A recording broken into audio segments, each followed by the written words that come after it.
O'Reilly. Are your wiper blades chattering, skipping, or squeaking? Don't let streaks or smearing on your windshield compromise your visibility. When it's time to replace your wiper blades, stop by O'Reilly Auto Parts and see our selection. Our professional parts people will even install your new wiper blades while you wait. Stop by O'Reilly Auto Parts today.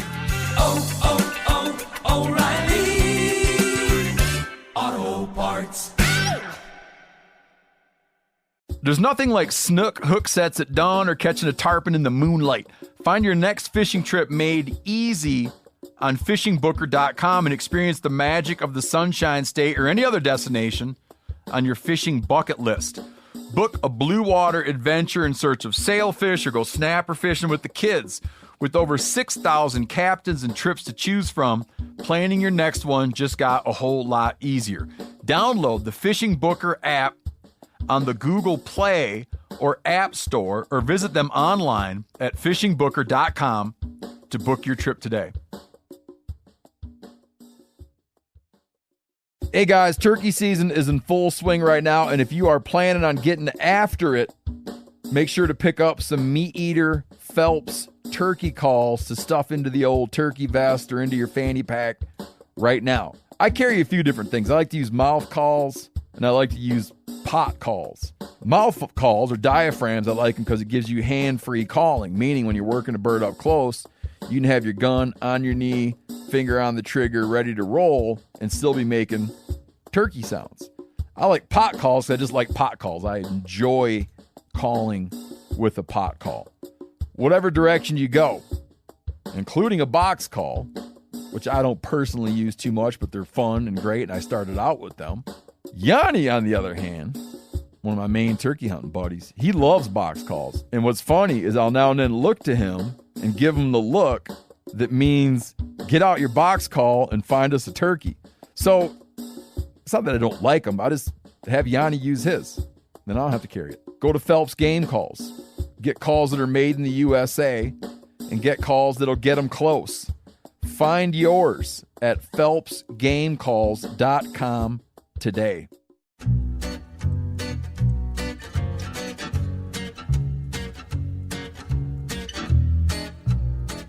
The Hunting Collective is presented by Element. I guess I grew up on an older road. Hey, everybody. Welcome to episode 148 of The Hunting Collective. I, of course, as always, is Ben O'Brien, and we are joined by Phil T. Engineer. Say hello, Philip. Hello, Ben. How are you doing over there, sir? Pretty good. We were talking about this earlier. I said I was doing fine, which I feel like doesn't convey anything particularly negative or positive. I'm average. I'm doing fine. Just okay. No, because we talked about this too. Okay, I feel it has like a negative connotation. So you ask someone how they're doing, they're like, I'm doing okay. Then they're not doing okay. You start to worry about them a little bit. Exactly. Yeah. You start to worry about them a little bit. Fine. Well, I feel like that's what the word I chose. That's the one I'm going with. All right. Well, moving forward, this is going to be a fine show. Hey. I say that with a positive context, but this show is brought to you by the wonderful folks at Element. The Hunting Collective is presented by Element. They are my and Phil's go-to electrolyte drink option, especially when I'm out in the field and eventually when Phil gets out in the field. And you can go to drinklmnt.com/meateater. We need you to go over there, check everything out that's there, learn about Element, and support the folks that support us, because without them, this show doesn't go anywhere. So thank you for listening and help us out. drinklmnt.com/meateater. Now, we trudge forward. Now, today what we have to do, Phil, how many emails did I tell you I got on the Paul Bashir episode 147? Close to 400. Yeah, 391, and it's only been, to this recording, it's only been about 6 days since we aired it.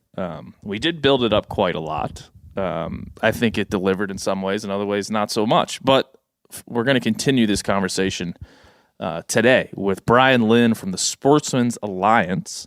He works in the communication world over there, and he works on animal rights and animal rights issues on the sportsman side. as a defender of what we do on a daily basis. And if you don't know about Sportsman's Alliance, we've had Brian on before, but if you don't know, you can go to sportsmansalliance.org and check them out. You should do that before you listen to Brian to get a good idea of what they do. I'll just sum it up as to say very quickly that they are in the weeds on some of the issues that are pushed inside and outside of the courtrooms and in the ballot boxes of the U.S. And they're defending hunting, trapping, fishing, Second Amendment, and everything in between. So I'm not going to say that Brian is the antithesis of Paul Bashir, but he certainly has seen some of the more egregious cases or serious cases of this animal rights ideology and vegan ideology in the modern sense coming to fruition in the courtroom or coming to fruition on the ballot box. So I think it's an important progression of the conversation from last week to have Brian on and talk about what he's seen and how serious he feels some of these issues are. Because this 391 emails, Phil, only a few of them were about pooping in the woods, which is good. But we seem to have a lot of that going around. And we're going to, once again, refrain from telling you a story about that in this week's Not So Sharp Moment. Play the jingle, Phil. Work sharp, not so sharp moments, sharp so you don't have to be. Season 2! Yeah! Before we get to this story, Philip, do you feel like we should put a moratorium on pooping in the woods stories? Especially I thought we already did that. I feel like we kind of we inched closer towards that because we had some people saying that they wouldn't be guests on the show because they didn't want to follow a good pooping in the woods story, which I feel like is short-sighted, not very short-sighted. But what should we do here? It's a bit of a controversy. I think it's obvious. We stopped reading the poop stories. I thought we agreed on this. It sounds like you're not ready to commit. I'm not ready to commit. I can There's tell. some good ones. There's some good ones in there, and I just don't know what to do. But we're gonna work on it. But you guys keep doing your thing. And we had a listener write in today who briefly maybe this is breaking the moratorium even to tell what had written in, and we need to get to the winner this week anyway. But he had listened to the show. He had listened to Phil's story. He had listened to many of your stories out there about pooping in the woods, and he had strategized a way to poop in the woods, but it didn't work. He actually, from the advice he's gained from this podcast, shit down the back of his pants and peed in the front. And that's a massive failure in my expertise. So maybe we should stop telling the stories altogether because it's leading to disasters in the woods for these people, Phil. That is not your fault. That is not my fault. I feel guilty. This guy just has issues. Yeah, I mean, it's not that hard a thing to do, number one. And number two. So, yeah, I don't know. I digress. We need to move on, as always, here on the show. We have Michael Petak, and thank you, Michael, for putting the spelling of the phonetic spelling of your last name in the email. Otherwise, I would have got it way wrong. But Michael writes in and he says, he's a serious listener in the show, and he says, and a new hunter, he says, a couple of years ago, after having dabbled in hunting for a few years, I decided that it was time to dive in and apply for my first big game tags. That year, I was lucky enough to draw my first choice tag, archery mule deer, in the mountains of southern Utah. I started preparing for my season immediately, shooting after work most evenings, scouting and consuming all of the helpful hunting media I could find. Being early in my career and on a tight budget, I decided to save some money and only purchased a half a dozen arrows. After months of practice with my bow and with just a couple of weeks left before opening day, I began shooting with my broadheads. In short order, my broadheads had eviscerated my target, and soon my arrows are passing clean through, piercing the wooden safety backdrop I had built, and they were breaking. Come opening day, I had only 3 arrows remaining, just enough to take a shot and still have an insurance policy. Seems okay so far. We've all been there. Don't worry, Michael. I have a feeling it's going to go bad, though. He says, when it came time for my hunt, I met up with a few friends who were far more experienced, but both were only carrying elk tags. We set our plans and would split up each day, meeting periodically to report the day's events. After a couple of days on the mountain, my frustration began to grow and my focus waned. In this state of frustration, I decided to shoot a squirrel and cook it up for lunch one day. But in doing so, managed to lose the nock of the arrow with which I shot the squirrel. now down to 2 arrows. But he did have a squirrel out of the deal, which is better than totally missing. He says the following day was the last day of the hunt. I was walking back to camp for lunch and to meet up with my buddies. As I walked along a creek, I approached a group of trees where a pine squirrel decided to greet me with excited chattering. Hungry for food and success, I decided this squirrel would be lunch and launched an arrow towards it, narrowly missing above its head and sticking directly into the tree behind. As though mocking me, the squirrel ran up and down the base of the tree, chittering and chattering at me before stopping back in the same spot to watch me and challenge me again. I knocked another arrow and this time brought the taunting of the pine squirrel to an end, lodging my last arrow into another tree. As I approached the squirrel and began to attempt to dislodge my arrows from the tree, I caught a glimpse of movement just beyond the cluster of trees in which I knelt. A mule deer buck, full-bodied and with deep V forked antlers, recently free of their velvet, slowly moved through the clearing beyond the trees and stopped perfectly broadside, no more than 30 yards away. His head was down as he browsed on the grass of the cool, shady meadow. With a perfect opportunity at a beautiful mule deer buck, I needed one of my arrows to get unstuck, and fast. I tried to stay low and began wiggling the arrow, attempting to free it to fill my first tag. Being ever weary, the buck picked up on my movement and almost immediately started away, likely all the way to the next unit by the time I got my arrows dislodged. I returned to my car with nothing but a small, chewy pine squirrel and a valuable lesson. In the years since, I've kept the tail of that squirrel on a string tied to my hunting pants, a reminder to stay focused, never go into the field unprepared, and never let the taunting, pesky rodents get to me again. Thanks for reading this, and I hope anyone who hears this can take away the same valuable lessons I learned. With those lessons in mind, I've continued to pursue big game, and just this year successfully killed my first big game animals, 2 mule deer during Utah's early antlerless season. Play the jingle, Phil. Work sharp, not so sharp moments, sharp so you don't have to be. Season 2! Yeah! All right, Phil. Commentary, buddy. What do you feel about Michael? Got to keep your eyes on the prize. Yeah. And his eyes were not on the prize. Yeah, not the dumbest thing in the world, but you know when you release that final arrow after that squirrel, you got to know that a deer's going to step out. You got to know that. I actually try to trick elk when I dress up like I'm grouse hunting, but when I'm really elk hunting, I try to trick them because I know that they'll probably come walking out in front of me if they think I'm grouse hunting. That's how it works. And vice versa. I dress up like I'm elk hunting when I go grouse hunting so I could, so the birds will come close. But anyway, I mean, I'm not a superstitious guy, but I totally believe in that method. Yes, thank you. Hopefully I'm starting a movement. People will be dressed up all kinds of different ways out in the woods. Well, thank you, Michael, for writing in. And because I hope you bought some more arrows, while we can't send you arrows, we can send you a field sharpener from Worksharp. Go to Worksharp's YouTube page if you want to check out their weekly sharpening tips and all the other content they have over there at Worksharp. Thanks to them. Support Worksharp so we can keep doing this show for you. Moving on. Oh, by the by, Michael has a postscript in his email. He says, P.S. Utah still has quite a few sizzlers. Interesting. I mean, if Sizzler were to survive anywhere, I think Utah sounds like the place. Yep. Yeah. If we ever break free from Meat Eater and have like the hunting collective offices, it might be in Utah, and it might be right across the street from a Sizzler, or maybe inside of a Sizzler. Oh wow! And that's how I would lure you away to come with me. Okay. That's what I would offer you. All right, TBD. We'll see.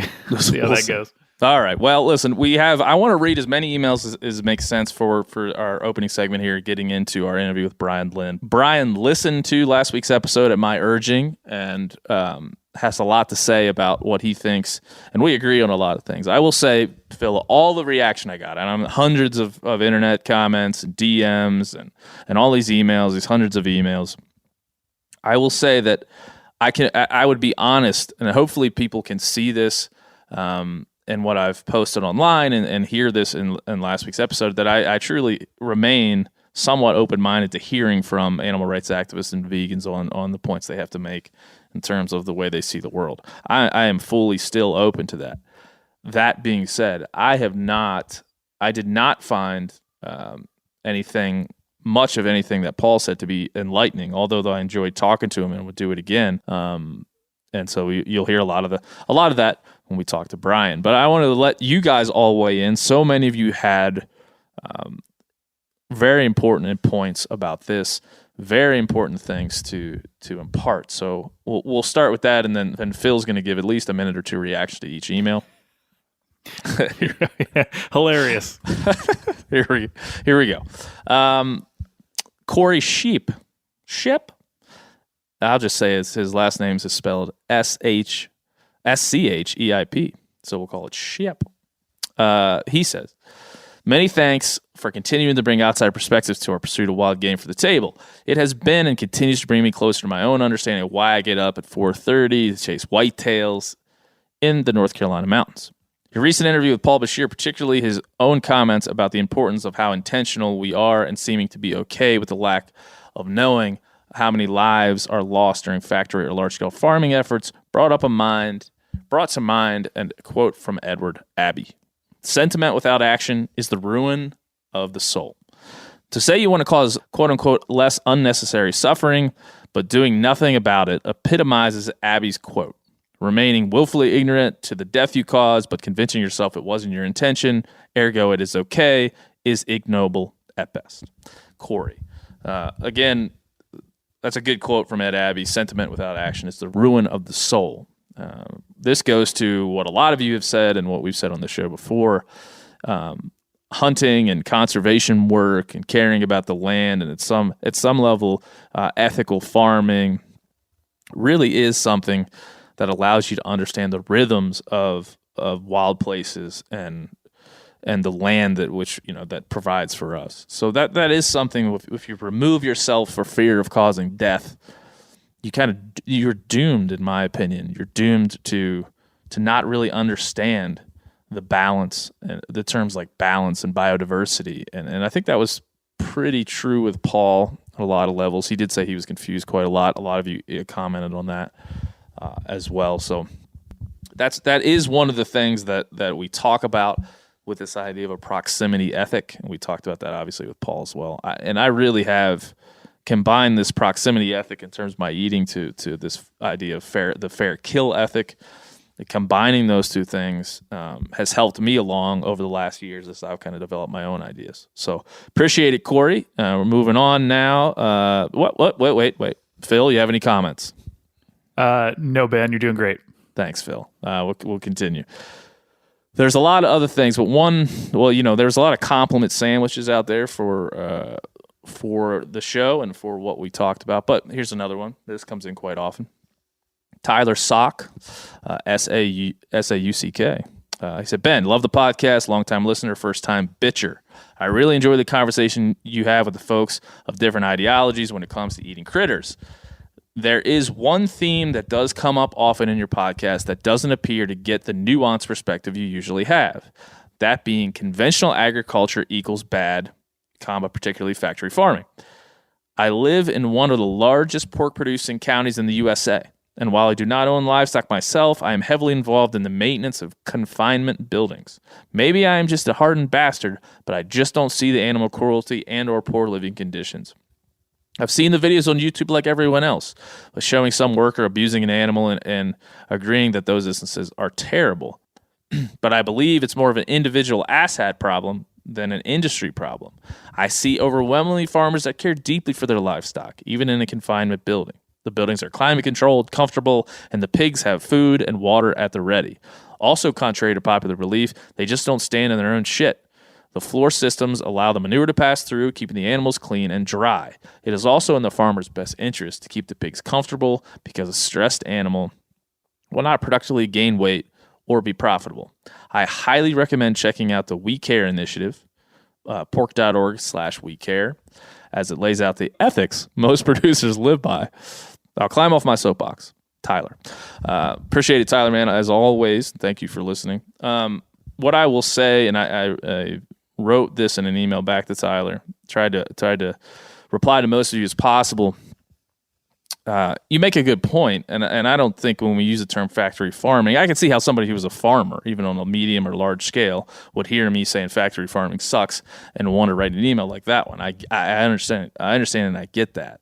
But my disagreement with factory farming, no matter the semantics of the term, I think it just goes a little bit deeper than the treatment of the animals themselves, which, of course, I want to see those animals treated fairly. But I know I'm going to eat them anyway. So, I mean, I think that maybe is missing the point. And maybe I've not articulated this point to this point in the show. But I believe, like we said, in that ethics of proximity. So the farther away I am from the source of my food, the more disconnected I feel personally from its impacts. So factory farming and additionally, large traditional monocrop ag, where we get a lot of our soybeans and corn into things. These are at some level kind of designed to feed a lot of people in the most efficient way possible. That's what we're trying to do. We have billions of people on this earth, and we got to feed them all. And so we talked about this. That has some inherent problems beyond what Paul and his group might show you in a cube of truth. The slaughterhouse videos that we all think are awful, and they're setting up a straw man that these slaughterhouse videos and some of the worst examples of factory farming are the reality. That I don't know. I do know it's a straw man to present the worst. It's the definition of a straw man to present the worst examples and paint the entire industry. So I'm definitely not doing that. But what I am saying is there's not wrong in the entire industry of quote-unquote factory farming, and everyone in it, as you mentioned, isn't wrong. But I'm saying that we need to find alternative ways to solve for this issue. We're going to. There's not a magic wand. I don't have a magic wand for feeding billions of people. I'm not saying I do. I don't work in Impossible Meats. I'm not an animal rights activist. I don't want everybody to do what I do, and I don't want everybody to think the way they think. But I will say that regenerative agriculture, as we've discussed on this show, and hunting, as we've obviously discussed on this show, are good starting points to figure this all out. They're good starting points to figure out what the hell do we do about our own eating, and then how do we solve for it, pick away at some of the issues with factory farming and large-scale efforts to feed a lot of people, because there are just inherently issues there. So I think the animal rights folks are wrong to use the straw man to convert people into their ideology. But I also think factory farming needs to be addressed as to how is it what's its long-term viability? No matter how you treat the animals, no matter if you put them in a hammock every night and give them a margarita, I don't really care. We have to address the need for factory farms to feed everybody and everybody's want to go get quick meat and have a nice meal. So I'm not above either one of those things, but I am dedicated to looking at those issues consistently. So I'll get off my soapbox. Assume that feels good on commenting on that one. Yep, doing great. Yeah, thanks, man. We'll continue. I'll try to keep my answers a little more brief so you're not here for 2 hours listening to what I got to say. All right, next up we have Gus Fote. And again, thank you for helping me pronounce your name, Gus. He says, Ben. Holy shit. Let me start by saying I've been a regular listener to THC. I absolutely enjoy and appreciate the wide array of topics and controversies you bring up with your audience. In many respects, it's forced me to become more of a critical thinker and give others perspectives outside of my own the respect it deserves. Furthermore, I applaud you for your very open and non-aggressive dialogue with the cult leader of Anonymous for the Voiceless. By the way, his email is entitled Vegan Cult Leader. But damn, this guy was near impossible to listen to on my long drive home. What makes me call him a cult leader, you ask? It's simple. His absolute unwillingness to see the perspective of the other side of the fence and his denial of some of the shortcomings of the so-called animal rights movement. He clearly avoids multiple issues that you brought up, such as proximity to food and the devastating environmental impact that massive agriculture could do to our already fragile ecosystems. He seems to contradict himself countlessly throughout the discussion. Look, I could give two shits if you want to practice veganism, and I completely respect not wanting to cause harm to animals. I'm sure we all feel conflicted as hunters when we take an animal's life. There is always some emotion of remorse. I know I have felt it. Though his position may be with good intention, it is irresponsible and totally biased. His delivery is ignorant and totally prejudiced. He makes the Beyond Meat guy look like a vegetarian messiah. One last rant before I sign off. He equates humans who kill animals as animals, i.e. in nature, animals kill other animals. So, hypothetically, if I identified as a grizzly bear and killed elk and deer, are we cool? I'll catch you next week. See ya, Gus. I propose, he also says, postscript, I propose a new drink to accommodate the Salty Gilbert, like the bitter vegan or the animal hugger. So I think we can make up a bitter vegan. Maybe next week on the show we'll make up a nice bitter beverage to go with that. I think, look, Gus his commentary here is not too far off the mark. Some of the things that Paul and others that we've talked to in the animal rights world have kind of refused to answer or tried to answer and fumbled it up. Really just go to what we said earlier. The foundation of this ideology seems to kind of sway when you press upon it any weight at all. This is one thing I talk about with Brian Lynn in the upcoming interview here. There is a lot of people saying, like, why is this guy's important? Why is this particular guy's perspective important to me? There are hundreds of thousands of people that follow this group on social media, and to his point, even more that follow them in real terms, in terms of dressing up in a V for Vendetta mask and holding up TVs in public squares. This is not a thing that has no steam. This is not a thing that has no PR and promotion, and this is not a thing that has no real-world consequences. And you're going to hear that when we hear from Brian Lynn in terms of the New Jersey bear hunting situation. On that note, Ben, I have something really important I need to bring up. And that's my biggest beef with Paul and Anonymous for the Voiceless. Hey, yeah. Come on, bring it, Phil. And that is those Guy Fawkes masks, man. Completely unoriginal. What are they doing? Yeah. First of all, those masks were played out like years ago, 15 years ago. There's already an online group called Anonymous, and their main iconography is that mask. So not only did they take that iconography, they took part of the name too. Yeah. What are we doing here? Come on. Would you prefer they wore like Darth Vader masks? No. That's also played out. Well, yeah, kind of. Not really though. You don't connect the goodness of Star Wars to. I don't know. I'll think of a better mask, and I'll give Paul a call and pitch let him some know. Ideas. We got his contact. We can get back a hold of him. Okay. That was my soapbox rant. that was it. It was commentary on the masks. Oh man. All right, one more before we get to Brian Lynn. And again, we've had so many emails. I wanted to just read some, so hopefully this is entertaining to all of you and you get to hear kind of what some of the listeners think. If it's boring, just fast forward to a really interesting interview with Brian.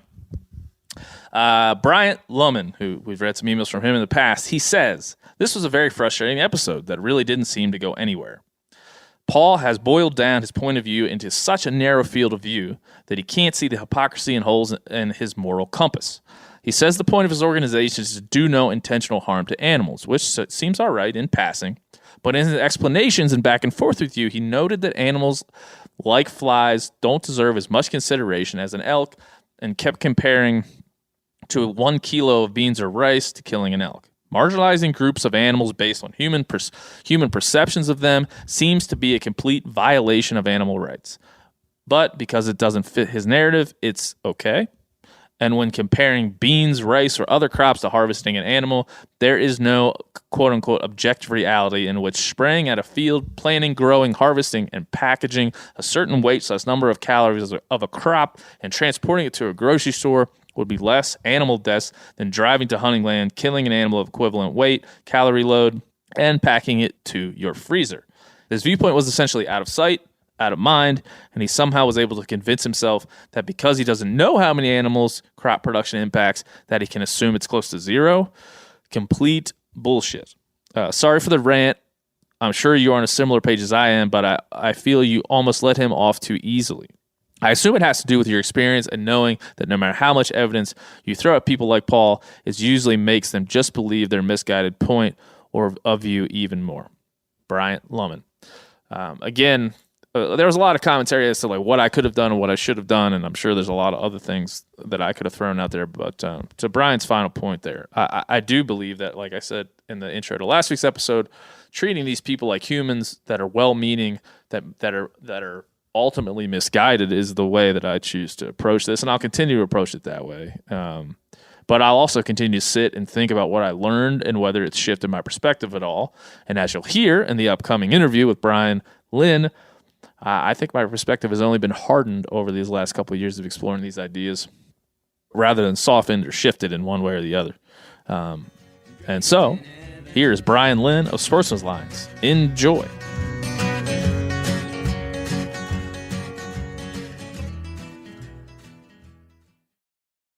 O'Reilly Auto Parts are in the business of keeping your car on the road. O'Reilly Auto Parts offer friendly, helpful service and the parts knowledge you need for all your maintenance and repairs. If you're confused about what part you need, like what wipers are going to be the best, what replacement headlights are going to be the best, go into O'Reilly and talk to the people that work there because they're great and they're super friendly and they'll get you squared away where you walk out knowing you got the right thing.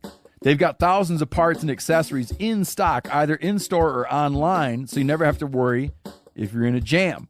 Do you need your windshield wipers replaced? You need a brake light fixed? You need some quick service? They'll help you find the right part or point you to the nearest local repair shop for help.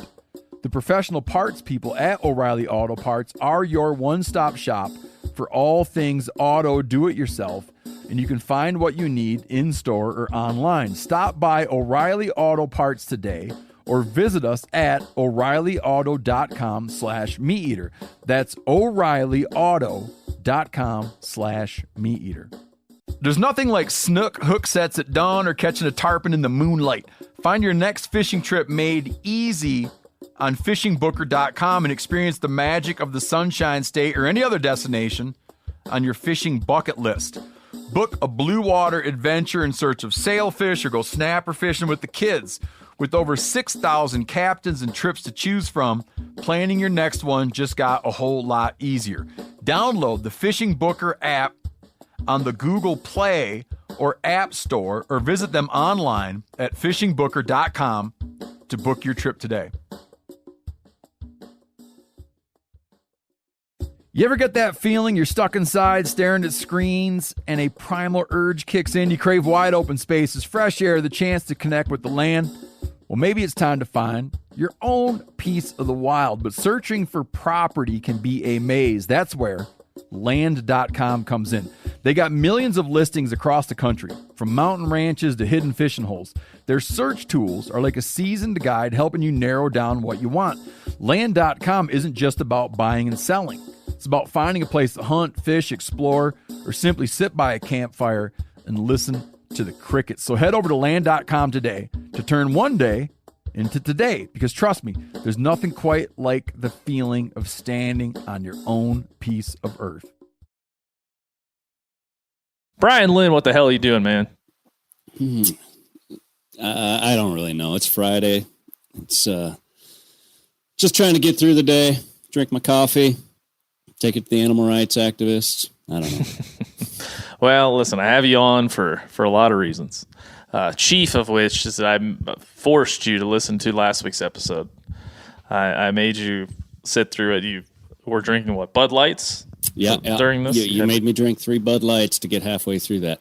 Yeah. Did you make it all the way through, or did you stop? I stopped. I think it's about an hour 20 in. Y'all were talking a whole bunch of rice and stuff, and a lot about rice. Rice became very important. I was focused more on the Bud Light at that point. The social media contingents definitely noticed the rice. Rice was noticed, and I felt like this entire ideological conversation between two people that were on different sides of the fence could never be boiled down to rice, but it seemed like in this case, rice won out. And so I just, before we get into what's going on in New Jersey, because New Jersey is always good for a story, if anything else. Glad I don't live there. I'm glad I don't. I did live there. You are happy you don't live there. Yeah, I live close to there. They have some decent turkey hunting, from what I remember. Oh, yeah. Yeah, turkey, deer. I mean, and you can get out of the city. If you're in mid-Jersey or South Jersey, you're good. I mean, I had a WMA just 15 minutes from the house or so.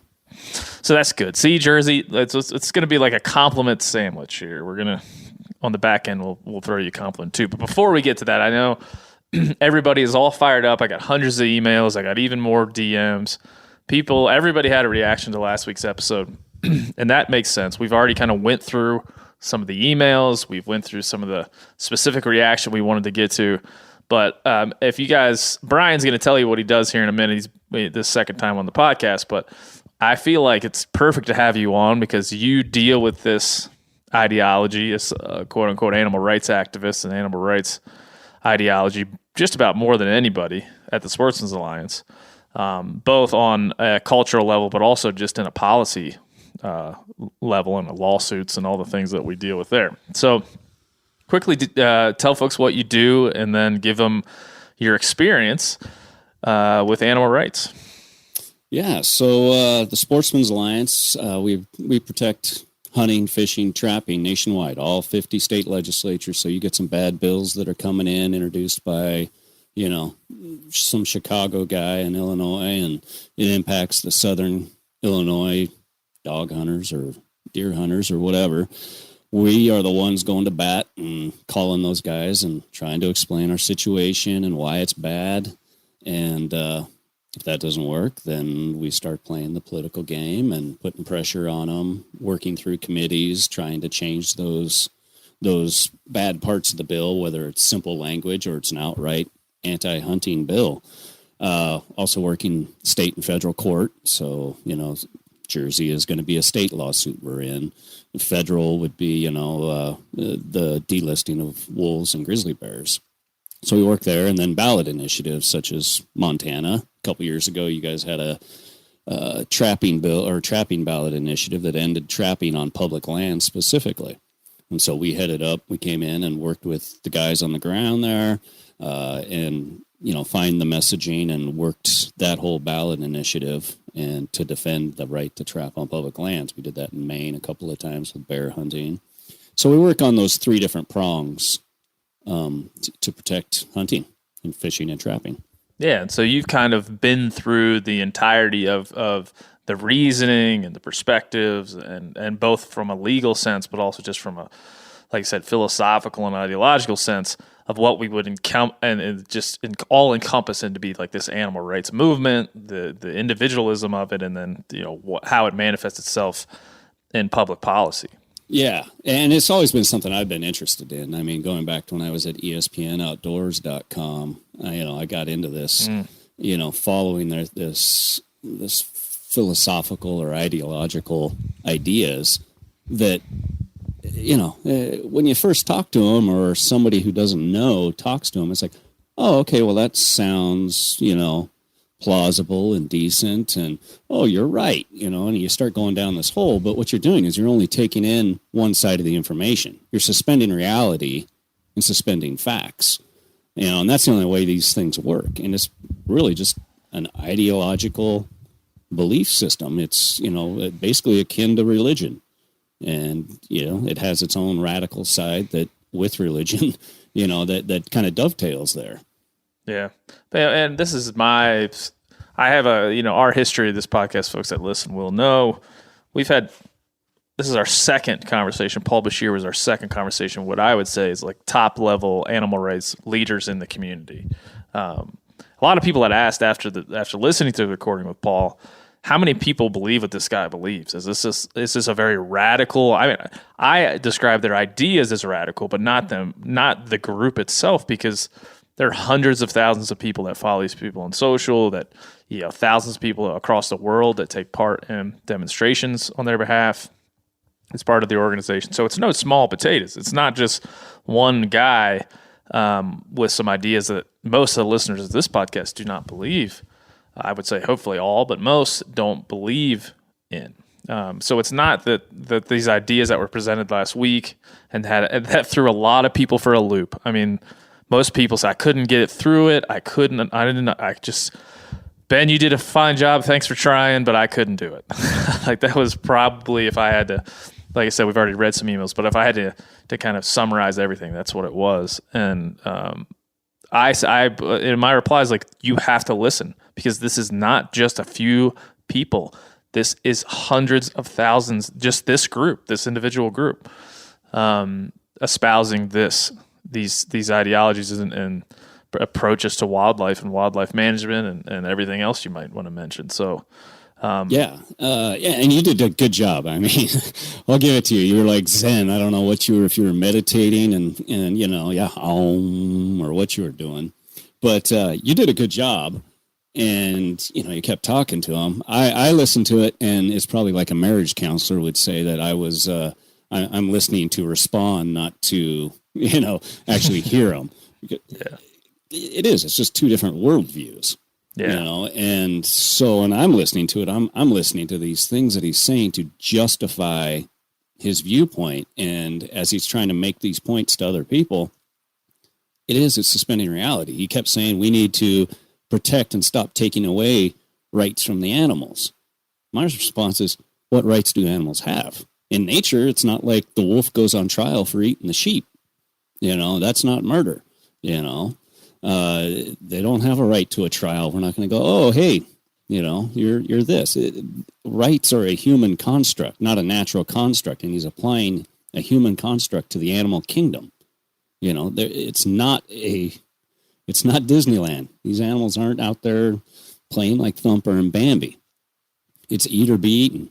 You and I have talked about this before, and I always thought, man, is it too easy to say that it's emotion over facts? Is that it's something I've always thought about myself? Am I making it too easy for myself to be like, this is all emotion? These people haven't thought this through.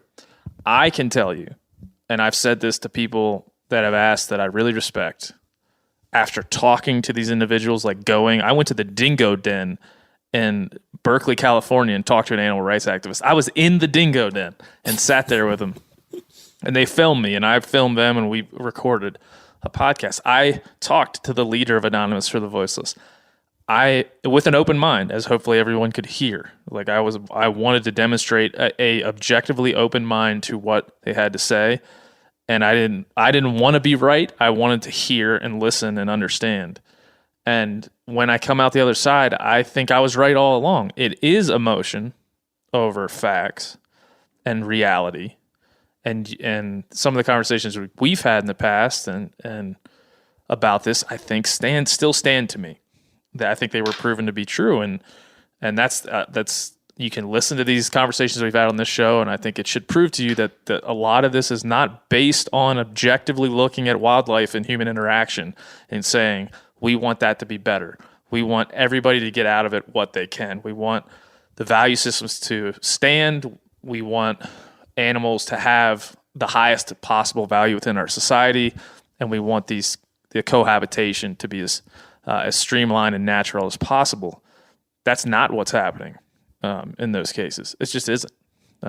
It's the emotion of, like you said, you're applying this human construct to the idea of what an animal is and how we should interact with it, and it just doesn't work. It's too easy to pick apart. Yeah, and it's just mind-boggling when you try to talk to these guys and they resort with greater and greater levels of emotion to get it across, and then they'll end up vilifying you eventually, so it's like, it's oil and water, and we're just not going to see eye to eye. We need to listen to them to understand where they're coming from, what their arguments are, so we know where to counter, and maybe we need to do a better job messaging or understanding, or where we need to apply our own emotion. You did a good job trying to explain the hunt, but that's a nebulous, subjective thing that's different for everybody, including hunters. So it's hard to encompass that. Oftentimes, let's look at the bottom line and what the results are. Let's take the motivations and all that out of it, and what's the result? Yeah. I mean, and everybody can agree that there's some oxymoronic principles within hunting for sure that need to be explained. That aren't cognitively, that they're not apparent cognitively, like, oh yeah, killing things to save them or killing things to perpetuate them. Yes, I get it. We all get it. We understand that on its face, these things are hard to understand. They are complex, but that's what nature is. Nature is complex in and of itself, and we're part of it. And so how could it be simplified? But then you see somebody like Paul and his group simplifying it to a very simple idea. If we don't actively kill something, if I don't take part in the active killing of an animal, I'm free and clear.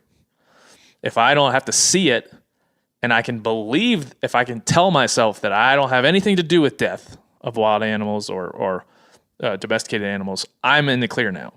And not only am I in the clear, I'm able to preach to everybody in my sphere, everyone in my world, that they should believe what I believe. They should act in the way. It's taking this moral high ground that doesn't exist. You know, they sit there and talk about you guys got into the theory of least harm principle. You know, like, you know, I shared it with you later.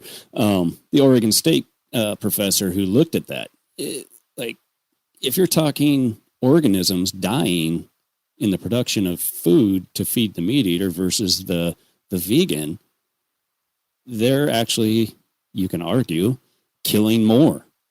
And I mean, if you drop 10,000 pounds of insecticide on a crop, something's dying.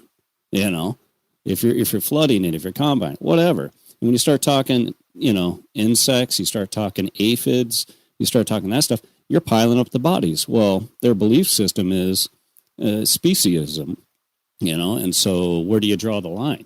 You have to draw the line somewhere. And if they're drawing the line with our food, well, what's, you know, using their own principle against them is speciesism. And if you're killing aphids and all these little things with insecticide to protect your crop or shooting deer for depredation, you've got more blood on your hands. Yeah. So don't give me that. Yeah, and I would say like the two things that shocked me the most in the interviews that I've done, both with Paul and the previous interview that I did in the Dingo Den there in Berkeley. Both of those things, there's two things that really surprised me. Because what I was hoping to find is kind of a very nuanced approach to these ideas. Somebody with, and I found this throughout, you know, with a gentleman named Robert C. Jones, who's a vegan philosopher out of California. He thinks as deeply about these ideas of veganism and animal rights as I do. We just disagree on the core application of death, right? Like just what you're talking about. That to me has been a very enlightening interaction. But with activists, he's not an activist. He's a professor, right? He teaches these things. Yeah. These are activists. And the activist seems to me must boil down these things into actionable items, right? Things that they can move through the world. And one thing that I wish I would have said to Paul, and I haven't listened back to this. It's hard for me to listen back to these conversations as much as it might be for folks to listen to them. One thing I really wanted to try to get across to him and tried in the questioning was to say, do you want a movement of people that don't quite understand what they're following? When you go out into the world with a mask on and hold up a screen with a slaughterhouse footage on it, everybody can objectively say that that's awful, right? We can all kind of get behind this idea that what I'm watching on that TV is awful. If that's the introduction to the movement of animal rights and animal rights activism, you're going to have a group of people collected there that are hollow in their understanding of exactly what they're arguing for. You know, you're setting a trap for them, a philosophical trap, where you're saying, do you hate this? Yes, come in, right? And then the rest of your activities are all around that singular hatred. Now you have a straw man. And as soon as I knock that straw man over, you have nothing left because you have not thought it through. Except emotion. Yeah, that's it, right? Like your emotion that this thing looks awful. This happens in a lot of activist movements in society. They're telling you that this one thing is bad: racism, sexism, speciesism. All these things, these are bad. Come in now, without really giving them a healthy view of what's actually going on and the complexity of these many factors. So, I just feel like, and here you are, somebody has to deal with lawsuits to end trapping and lawsuits to end bear hunting and all of this. Would you agree that kind of comes from this state of being, this like emotional entry into a very serious topic, a very complex topic, and then eventually it gets to a lawsuit, and eventually it gets to the chaining of a policy, all born from someone entering into this without really being read into the entire situation or the complex set of facts? Yeah, I mean, whether you're talking hunting and New Jersey bears or deer, wherever, you're talking hunting, you're talking the racism that we're seeing, the BLM movement and all that. You have a group of people that are removed from the consequences of their actions. You know, if here in Washington State, we've had hounding taken away and baiting taken away of mountain lions or bears for bait and hounds for both bears and mountain lions. That gets passed because of the I-5 corridor, Seattle, Tacoma, Olympia, those huge population centers. They don't have to deal with the consequences and repercussions of it. So us on the east side here, and Stevens County, just north of me, we have to deal with the consequences and repercussions of this bad bill and this bad ballot box stuff. It's the same thing. They have no consequence and repercussion. They still go, he kept saying, go to the supermarket and buy your beans and buy your rice, without thinking through that chain of processing and what happens there. But in the animal rights world where we work, the people making the decisions, whether it's by popular vote or by legislation, because of a politician who's based in that populated area, is pushing it, and whoever controls, the different houses and whoever's in governor at the time, they're removed from the consequences of it. Now in Jersey, they're starting to see some of those consequences of too many bears, and they're sitting there fighting in the middle of the street and swimming in everybody's pools and opening garages. So they're starting to see it. But these voices who are against it are so loud and so powerful and grab so many headlines that that emotion of a small but very vocal voting bloc overpowers the logic and everything else. Yeah. Yeah, I mean, it's, to say that, I will say there's a couple of points from these interviews that I do want to talk about a little bit, but also to say that I want there to be, I don't mind there to be healthy political and social movements. That's what I want to be a part of, healthy, and well-meaning and well-intended.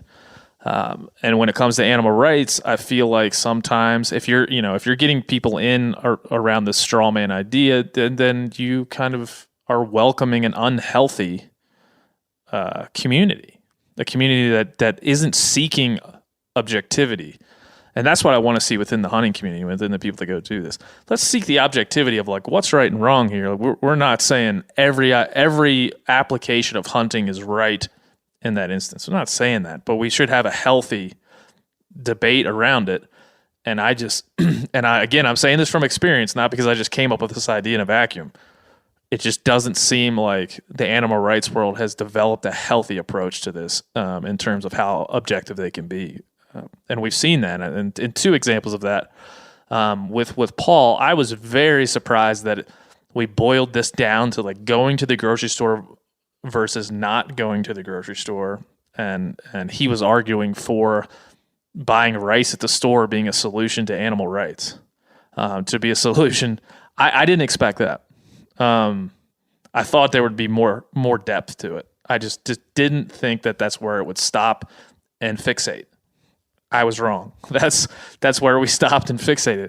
I thought for sure there would be, much like my evolution of thought went from loving hunting to wanting to garden, from gardening to wanting to think about regenerative agriculture, from regenerative agriculture to thinking about how we feed all the billions of people on this earth, and then how I can have a better proximity to my food. So here I am having this evolution. I was expecting at this juncture my interview guest also have a similar evolution, but it seemed that that depth of thought just stopped at a surprising point for me. Yeah, no, I mean, like at some point you just have to suspend reality in that progression, and you make the jump to, okay, well, I was vegetarian, now I'm going to be vegan. Now I'm even holier than I was, and I can preach to the vegetarians of why they're bad. And I mean, it's just, you're leaving things out. I mean, even the argument that, it takes X number of, acres to, feed a cow, and that land could be used for this. I mean, the whole thing just starts falling apart when you start poking and pulling at it, the different threads they leave out there. The difference is, and you guys touched on it in there, is nobody is forcing a vegetarian or a vegan to eat meat. The ideological street is only going one way. They're trying to apply their ideology and their worldview onto others. Look, I don't care what the hell the dude eats. He can eat sticks and leaves and berries or dirt. I really don't care. But I'm going to eat my steak. I'm going to eat my venison. I'm going to eat my shrimp. I mean, hell, I only eat peas, beans, carrots, and corn. I'd be even skinnier than I would be if I had to eat just that. Yeah. I was surprised. So that's one thing that surprised me, that we kind of stopped there and hovered around that idea. I thought we could go a little bit deeper than that.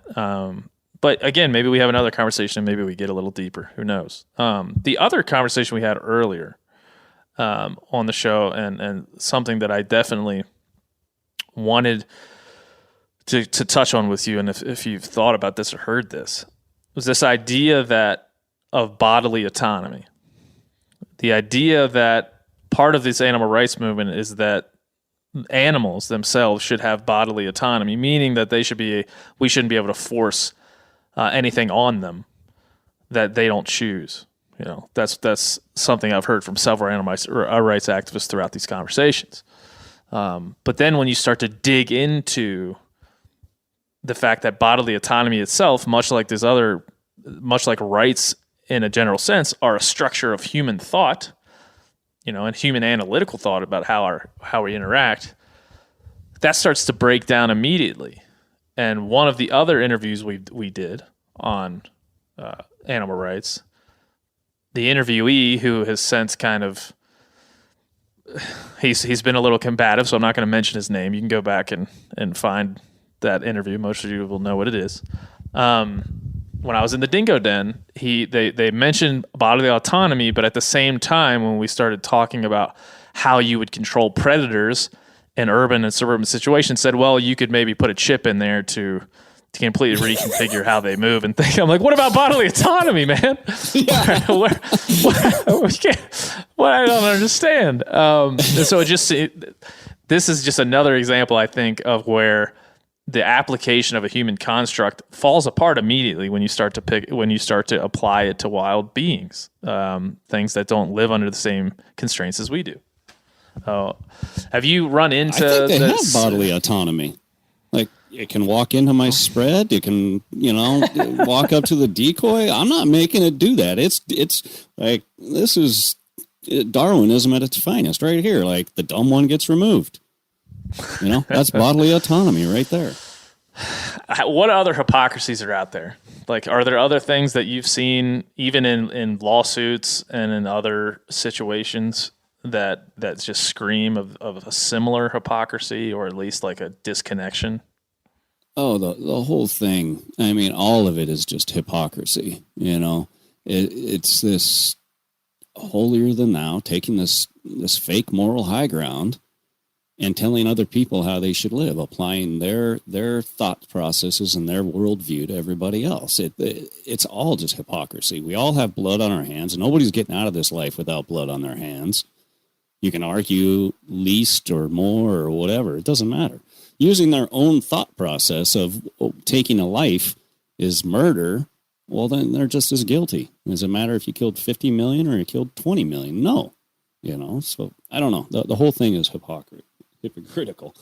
Yeah, I think that's where most of the listeners of last week's podcast got frustrated when there was never going to be, and let's be honest, he was not going to come on there and admit that this point is valid, that my killing of one elk is less effective in individual deaths than that bag of rice. He was never going to cede that point, because if he cedes that point, everything falls apart, which just shows you how shaky the foundation is in which the ideology sits.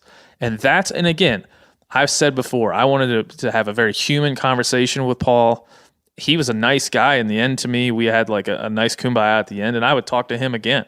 I do not think he's a crazy person. I think they're missing something foundational to the cohabitation of animals and of humans, and they're stopping their thought processes at the easiest part. Factory farming is awful. End. Full stop. Like, everything that you can think of that we do with wild and domestic animals that we might want to change and evolve from is where the full stop happens in the thought process of someone like Paul. And that's where And I've seen it and seen it and seen it and seen it. And so remaining objective as I would like to do as much as I can being a hunter, it just doesn't make sense. And I've talked to other professors and intellectuals from very liberal places in the world that agree on this idea. It just falls apart. Veganism itself, separated from animal rights, separated from this idea, as you mentioned, that it needs to be applied to everyone to save the world, is absolutely, as I told Paul in that conversation, absolutely a valid way to live your life and a way to consume. I actually think it's really a good thing, but it's getting twisted in some pretty unfortunate ways.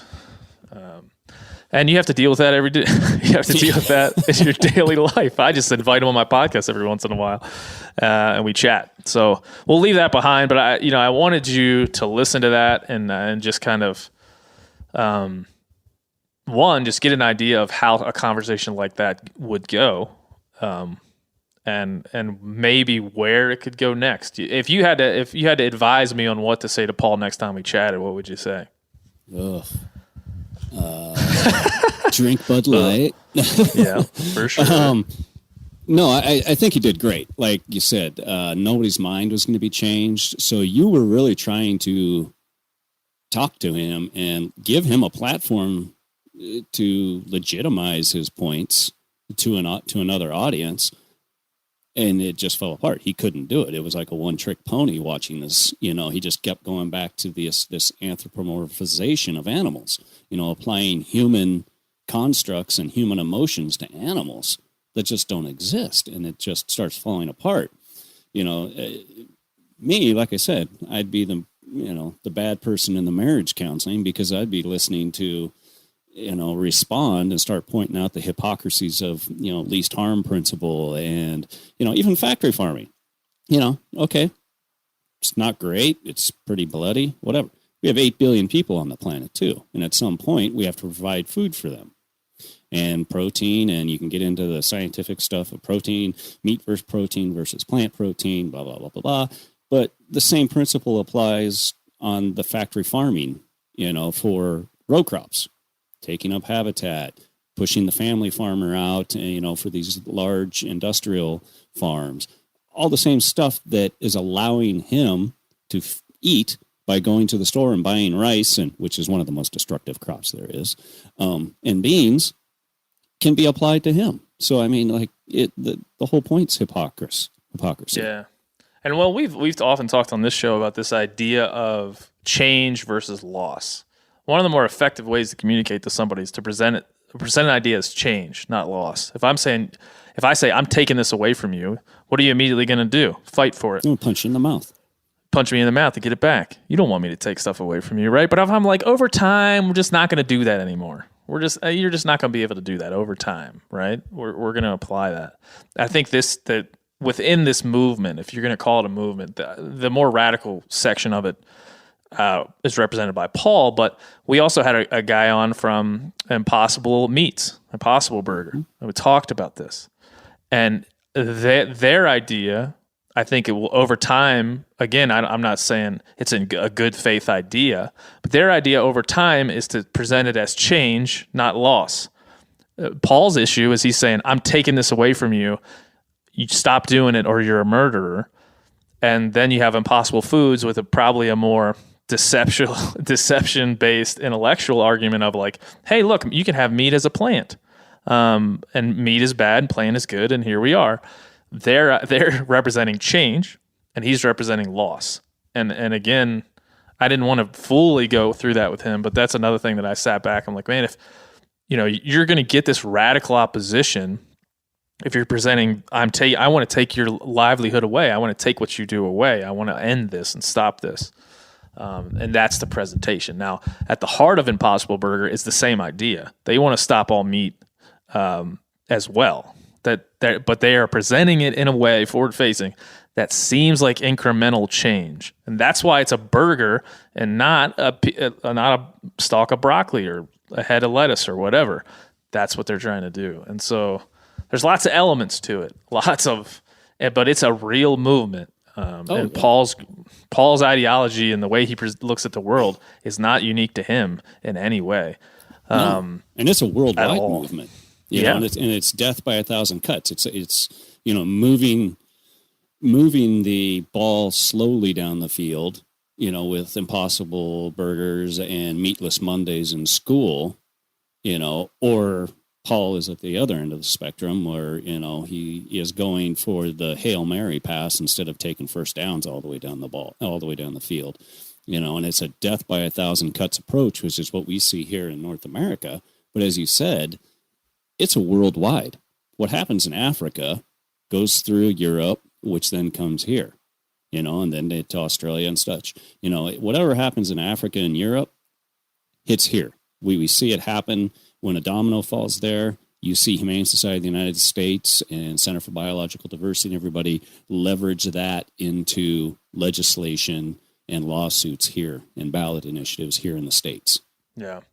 Yeah, and it's important to know. And the other thing that I think that is important, and I like to have you on to talk about this, but I think it's timely and it makes sense for where we are in our overall conversation on the show, is that we do want to build a hunting coalition that isn't hollow. And I think it's well down the road. I know you know this, and I mean, you worked at Outdoor Life, you've worked at ESPN. I mean, you have a background of talking on a mass scale to the hunting and fishing communities. I think there's a growing sector of our population within the hunting community that wants to have a deeper understanding of what's going on. Hence, them tolerating me being around, not kicking me out. Just toleration, man. Yeah, I know it's hard. I know it's hard to keep me around. So that's I think encouraging to me on a lot of levels. And we'll I think we need to switch to New Jersey, where we can have a lot of.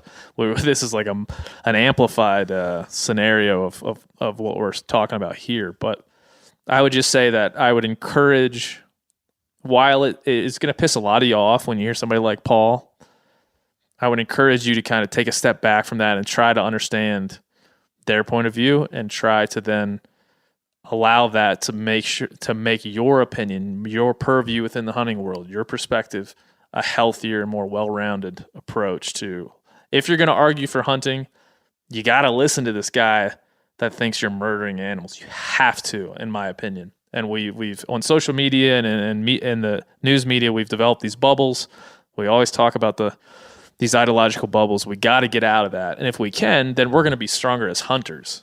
Because I'm telling you, I took my ideas to the person who was predisposed to hate them and to hate me for having them, and I wasn't scared to do it because I was confident that my ideas would stand up against his.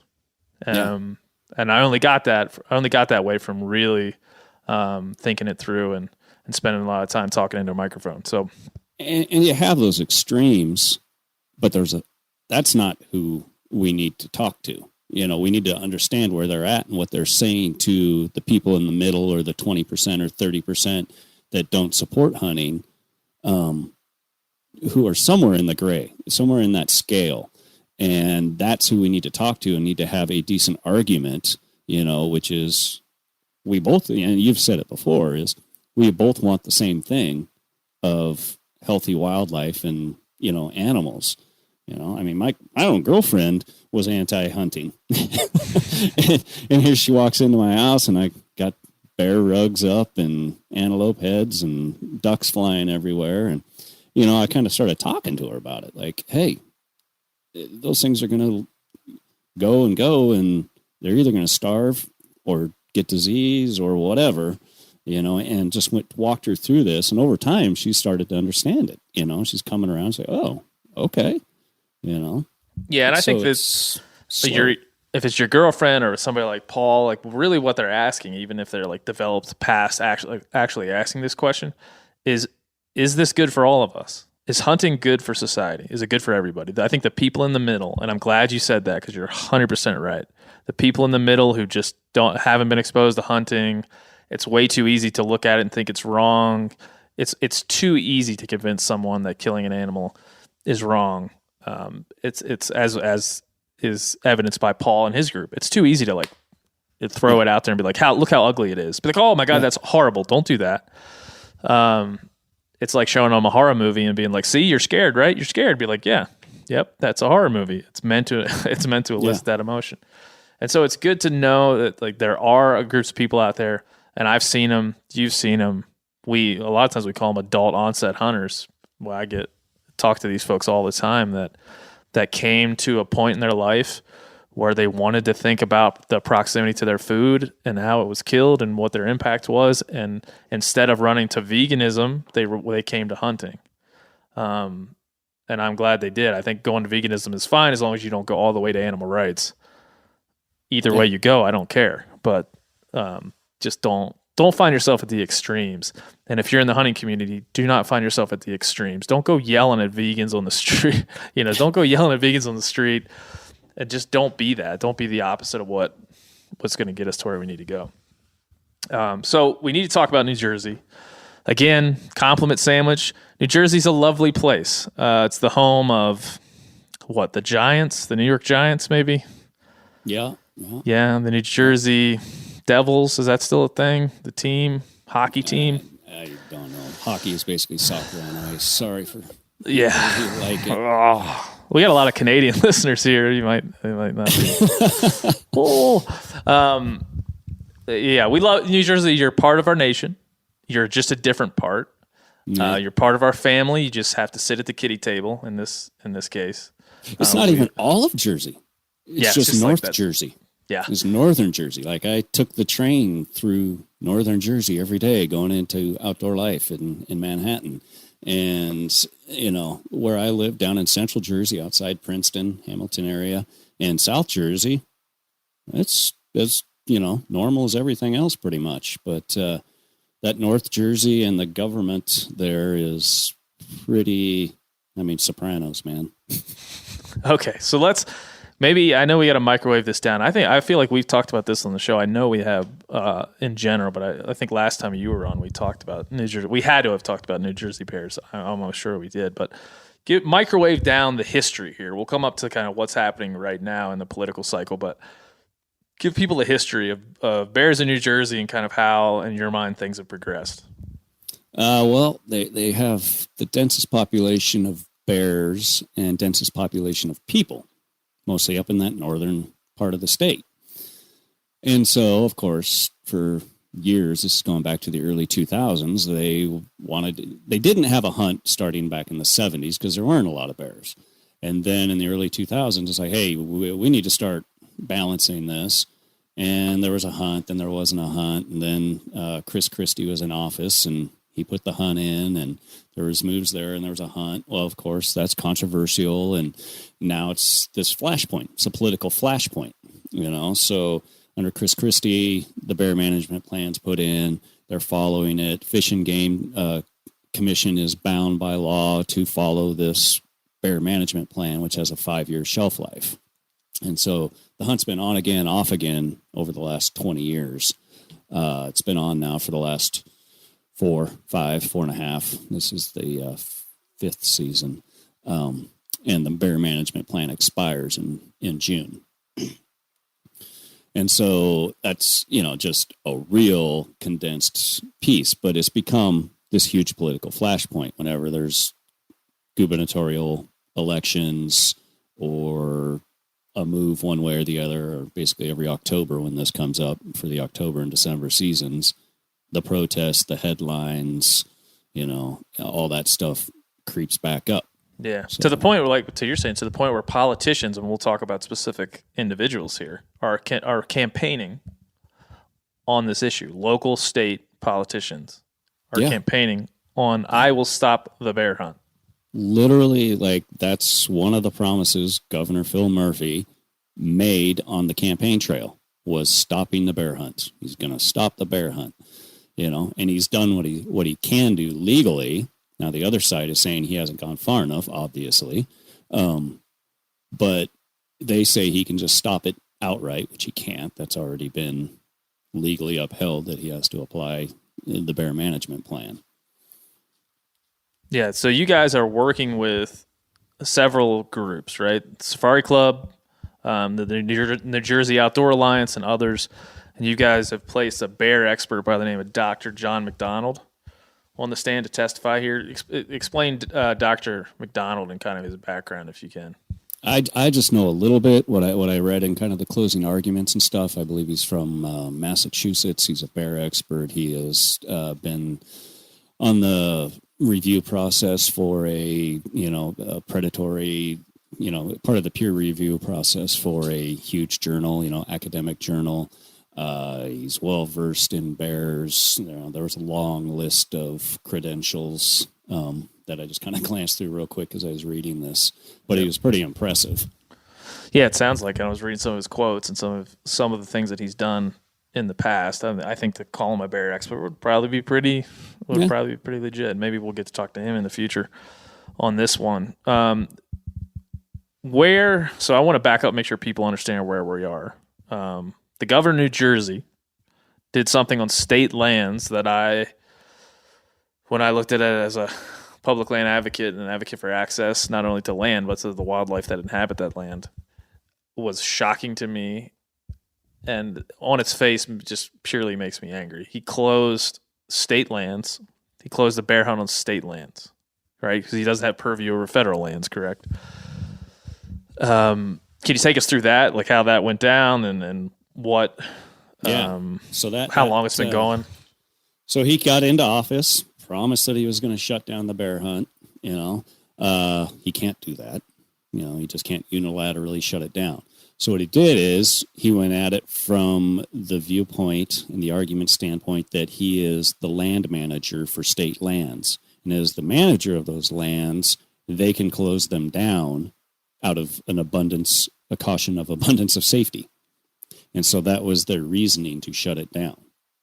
It's not justified. There's nothing to support it, but he shut it down. And so that's where Sportsman's Alliance, New Jersey Outdoor Alliance, and Safari Club came together and sued. And that's what's working its way through the process right now, that closing arguments just closed up in the last couple of days. And so, for those that are against, the selling of federal lands to the state, whether it's fear of selling those lands to, extraction resources and whatever else because they can't afford them or whatever the reason. And this is another reason that, this guy just shut down state lands to hunting because of, he doesn't like it. And he, as the land manager, he can do that. And that's one reason we jumped on this case, is because if he can get away with it, then that precedent can be applied to other states. And it doesn't just stop with the bear hunt, right? Like somebody even asked in one of the newspaper articles, the comments below, well, what's going to stop them from doing the deer hunt? Why please stop the deer hunt? So if you can do it for bears out of an abundance of safety, you can do it for deer and everything else. Why is a bullet aimed across all the other states? Yeah. Why is a bullet aimed at a bear more unsafe than a bullet aimed at a deer? Exactly. I mean, there's so much about this that makes zero objective sense. And the idea that the bear plan itself, the basic principle of it is there's a harvest rate, right? Yeah. Like this is the basic principle. Having a management plan is to harvest a certain number of bears to effectively manage the population, right? Am I wrong? I can't be wrong in this assumption. So when you take hunting opportunities away on state lands, you are undermining the management plan itself, because you are undermining the ability of the hunters to harvest, the hunters with a tag to harvest those bears. And something that I read on your social media, they said, the harvest rate of 20 to 30% is in the management plan. 3 years prior, the average harvest rate was 20% for bears. Governor Murphy closed state lands, bear harvest falls to 14.8%. And again, this is exactly intended to undermine the plan altogether, I'm sure. Yeah, well, I mean, that's the argument we're making in court. That's the exact argument. One, Fish and Game is bound legally to follow that plan. By arbitrarily and capriciously, which is the legal term, closing state lands, he has undermined the plan, therefore it's illegal. That's one of our legal arguments. And he closed it, and it dropped that below the 20% which is the target rate. That's the minimum target rate. They want 20 to 30% because New Jersey bears, apparently, I didn't know this, but the bear expert and everybody else talked about it, is New Jersey bears produce about twice as many cubs, and they have a higher degree of survival, and so they're booming. Like just missing the last bear season on these state lands, the population has increased 44%. It erased all the gains they made in the last 5 years because the idea of the bear plan is, one, reduce the population and then stabilize it under the carrying capacity and in accordance with the habitat. And so that was the goal, and that's where they were getting to. Incidents dropped, issues were dropping, and now in just missing one season, those incident rates are way up. The Category 2 and the Category 1 ones are down, but the Category 2, which is getting into the garbage cans and doing all these things, are way, way up. And if you look at it, there's a lag. So Category 2, the Category 1 incidences are down because you're still having effects from hunting for the past 4 years. The Category 2 effects are going up, and then those are usually indicate the next round, next year, Category 1 incident rates will probably go up. Yeah. That's the theory. Well, and as you said, that like we're talking about when you shut down hunting on state lands, and as a hunter, this should enrage you. I don't care where you are. This should piss you off for a bunch of reasons. And least of which in my mind, because I don't live in New Jersey, is the bear population in New Jersey. The precedent, and this is what you guys fight so much, is that the application of this in New Jersey can then be used as precedent anywhere else across the country. This has happened in the fight for grizzly bears in the greater Yellowstone ecosystem, for wolves across the country, and over and over and over again. And the flip side is also another lawsuit we're in Alaska. Which was the management of federal lands within the borders of the state of Alaska. So, yes, it's federal land, but the states still make the rule. The feds do not control fish and wildlife. Outside of the Migratory Bird Act and the Endangered Species Act, the feds do not have control of wildlife, fish and wildlife. That is left to the states to decide harvest dates, bag limits, means and methods. If that becomes federalized, and if they could have done it in Alaska, which was change the definition of predator management and take control of that, where it's in 3 federal documents, including the agreement to become a state of the union. It's in the charter. Yeah. Like, if they can do that in Alaska, they can do it anywhere, which means now wildlife management is federalized, and whoever's sitting in the White House gets to decide yay or nay, and we've got all sorts of issues. So that's the flip side of the whole Jersey argument. We have a good system. It's proven. It's 100+ years of proven to be effective and bring animals back and work to reduce conflicts and help. And again, the thing that how bears could somehow become different than deer in the minds of millions of people in New Jersey is mental gymnastics at a level which I don't understand. I guess I do understand it. I've been through it. I've talked to these people. I understand where they're coming from. But the mental gymnastics of saying, well, you don't eat a bear. Black bear is delicious. Be quiet. I used to be a guy that said, well, the meat's okay. No, the meat is delicious, especially of animals that are living in places like New Jersey, where they do not have to use those muscles as much as they do in the mountains of Montana. And they have access to ag and things like that at a pretty good clip. The meat is delicious. I can't, again, speak to the individual motivations of every hunter, but the meat is delicious, edible, and as long as you cook it to the right internal temperature, you're not going to have any trouble. There is, again, the same need to manage that population as with deer or with any other ungulate. Even more so. They're an apex predator. More so. There ain't nothing killing them but each other, and then you end up with an injured bear, and he's pissed off, and you got problems. There's no winter kill like deer. They have all access to food. They're pretty much protected, and so there's every reason to manage them and hunt them in the same way you would a white-tailed deer, and even a more intense reason is to manage them on a population level. I can't. I would like to put on my anonymous for the voiceless hat. I can't find any other thing objectively to say about this than that through our cultural initiatives with anthropomorphism and other things, we have made the bear a different entity. We have categorized it differently. We value it differently than we do other animals. And that doesn't mix with the complex management of it in the state of New Jersey or anywhere else. It just doesn't, and it never will. And for the government in New Jersey, governor of New Jersey to take it this far, essentially acting as an activist for animal rights, from the seat of the governor's office, is man, it's rough. It's rough. Yeah. No, and it's tough, and it's so. We have to keep going through these arguments in court. We're doing it with the wolf delisting in the Great Lakes. We're doing it with the Yellowstone grizzly bear delisting. We go to court, a ruling comes down. The argument is this: Fish and Game, you have to do this. So it's kind of, you have to we're taking the arguments apart one by one in legal channels. And so this is one step of that, and the same with the wolves and the grizzly bears. We know there is a path forward. They argue that here's a roadblock, so we have to take the roadblock down, and that takes time. It's a slow, expensive process.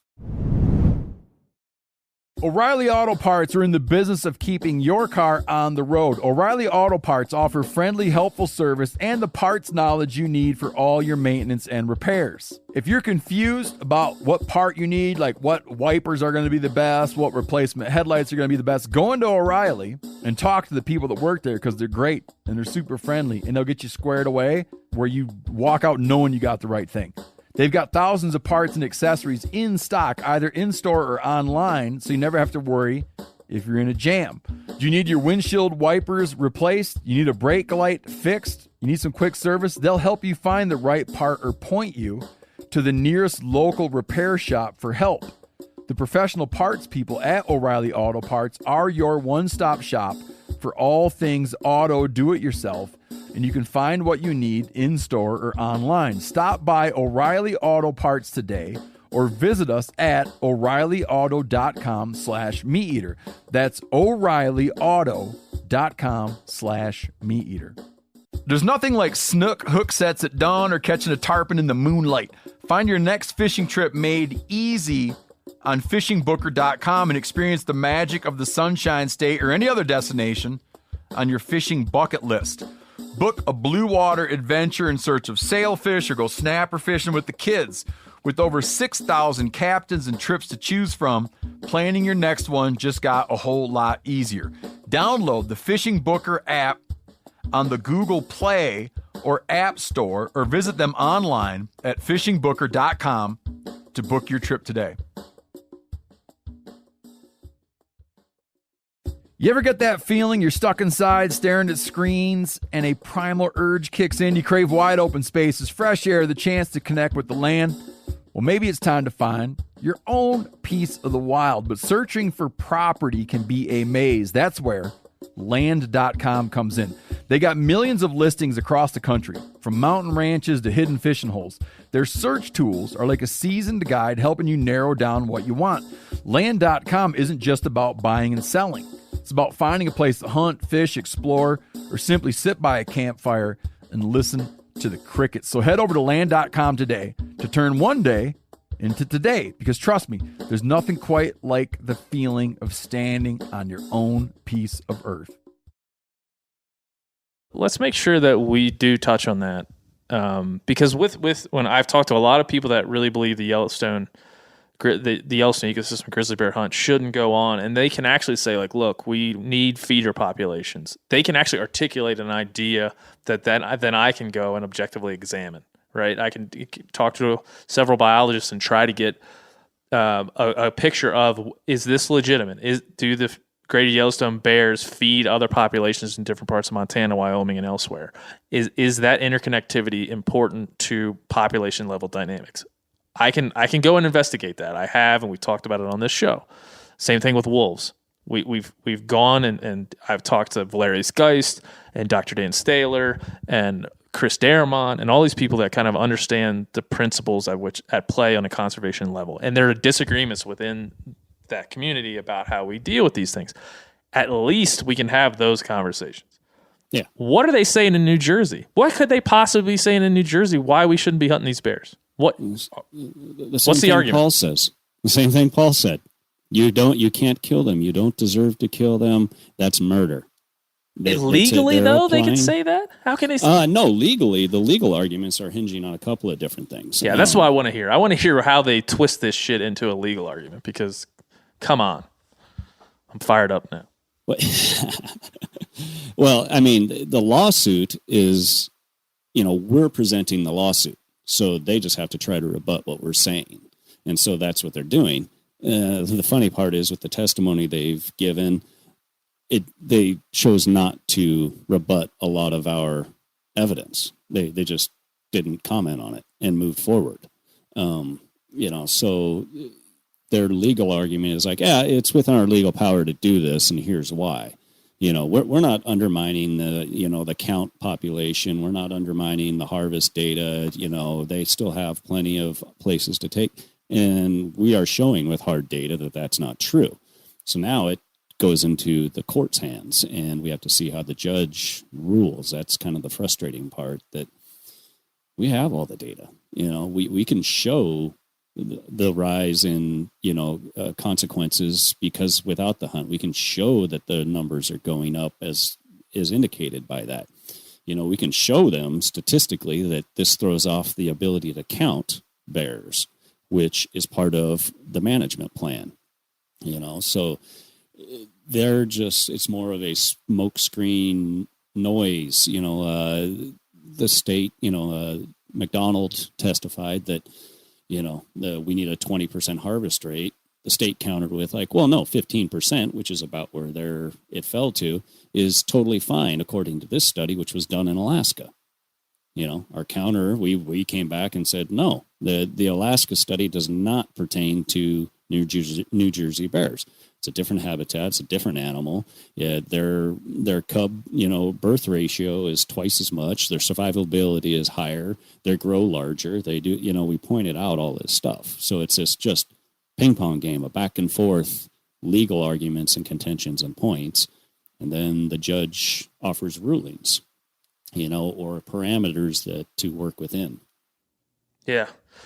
I mean, here you have when you're trying to determine population estimates, and when you're doing sampling like the state of New Jersey does or any state does, when you close down state lands, obviously it creates a lot of problems. One, it effectively creates a sanctuary for bears where they're not going to be hunted in these areas. Not a sanctuary from human interaction, but a sanctuary from being hunted. And that has to affect the way that the sampling works and the population estimates work and the dynamics work all together. You're eliminating large tracts of land, and that's got to throw off this sampling that is essential to the bear management plan itself. Totally, and that was our argument. As part of this, this was illegal because you're bound by the management plan, and now you've removed all this land, 166,000 acres, I believe, something like that, from hunting. And McDonald testified that, this creates basically sanctuaries that eliminate hunting pressure, and bears will move to that or stay in that because some of them are so large that they won't ever leave it during that time, which then creates this booming population, which then is a threat to the adjacent populated areas of people, which is where you're going to have more problems, and then on top of that is the counting mechanism. The way they do it is, in a nutshell, is tagging bears, and then they're released, and then you're seeing how many are harvested, and you're, comparing data analysis evenly, across geographic areas on that bear's chances of being taken during the harvest. You eliminate all these areas, now you've thrown off all those bears that possibly could have been harvested. They're safe, and it throws off it skews the data as far as how many bears are there actually there, which undermines again, the bear management plan they're legally bound to follow by using sufficient and solid data. Yeah, it's tough. I mean, the reason why, this this is important to talk about now among everything that's going on is because we're in a cycle where we can vote for this kind of stuff. If you're out there and you feel like, we've talked about single issue voting on this show before. I'm not a single issue voter, but boy, I like to vote against things that are objectively stupid, if I can. I don't live in New Jersey, but I would vote against that governor on the lines that that when he lets ideology, like his ideological views and the views of his constituency in that realm, move policy in the way that he has. What's going to stop him from doing that in every other case that he has power to change? Yeah, I mean, he's ruling against his own biologists, against his own state biologists who have put this together. He's saying nope, and now it's totally politicized. It's no longer biological; it's political. Yeah, he uses executive power to stop bear hunting on all public land, and then made a statement, and it reads this. This means that the 2020 bear hunt will be the last bear hunt under my administration. Now, politically motivated. He could be right because in 2021 he's up for re-election. So yeah, he may not have another administration. So I don't know. Yeah. And maybe he's telling the truth. Therein lies the political gamesmanship of public speaking. But when he made that, he tweeted that he said it at a COVID meeting that this would be the last. And then afterwards he tweeted it like it didn't make any sense. And he's just completely full of it. Like, I mean, he's either blatantly lying to his constituents or he doesn't understand how policy and procedure work in his state. Because this is a separate issue from the lawsuit. Yeah. But I think he doesn't. I think he doesn't. A bombastic political statement is way more effective than a nuanced thing like, hey, I did what I can do, guys. Yeah. Trust me, we'll do more later if we can. Yeah. It reads a lot easier in a snippet that I just read from a press release. Yeah. Then we're working on it. You know, it's complex, and we're trying to talk to the scientists and wildlife biologists and make sure that we hear each one and then take all of their opinions in and try to suss out exactly what's going on here and then make the best decision for the entire population of our state. Not that. Instead of saying that, they're like, we shut it down. Don't worry, we got you. Well, what he did that to didn't have anything to do with it. What he's referring to there is that as a matter of policy, every 7 years, New Jersey code has to be renewed. So they don't keep a bunch of garbage on the books. And, you know, you get those 1800 laws from the 1800s that if you sleep with your boots on, you need to go to jail or something. So like every 7 years, all of their codes have to be renewed. So at the end of 2021, the game codes are up for renewal. It's 7 years. The bear policy is up in June of this year, before that. So it's probably going to hold things up, right? It's going to become a flashpoint again. So what they want to do is separate it for approval process because it doesn't expire until June, and they want to try to get this passed because the overall codes are going to expire soon. They want to get it passed and go through the regulatory processes. So the Fish and Game last year, the commission last year proposed to separate the two so they could pass all the other game codes, fishing codes, and everything, and then bring the two back together.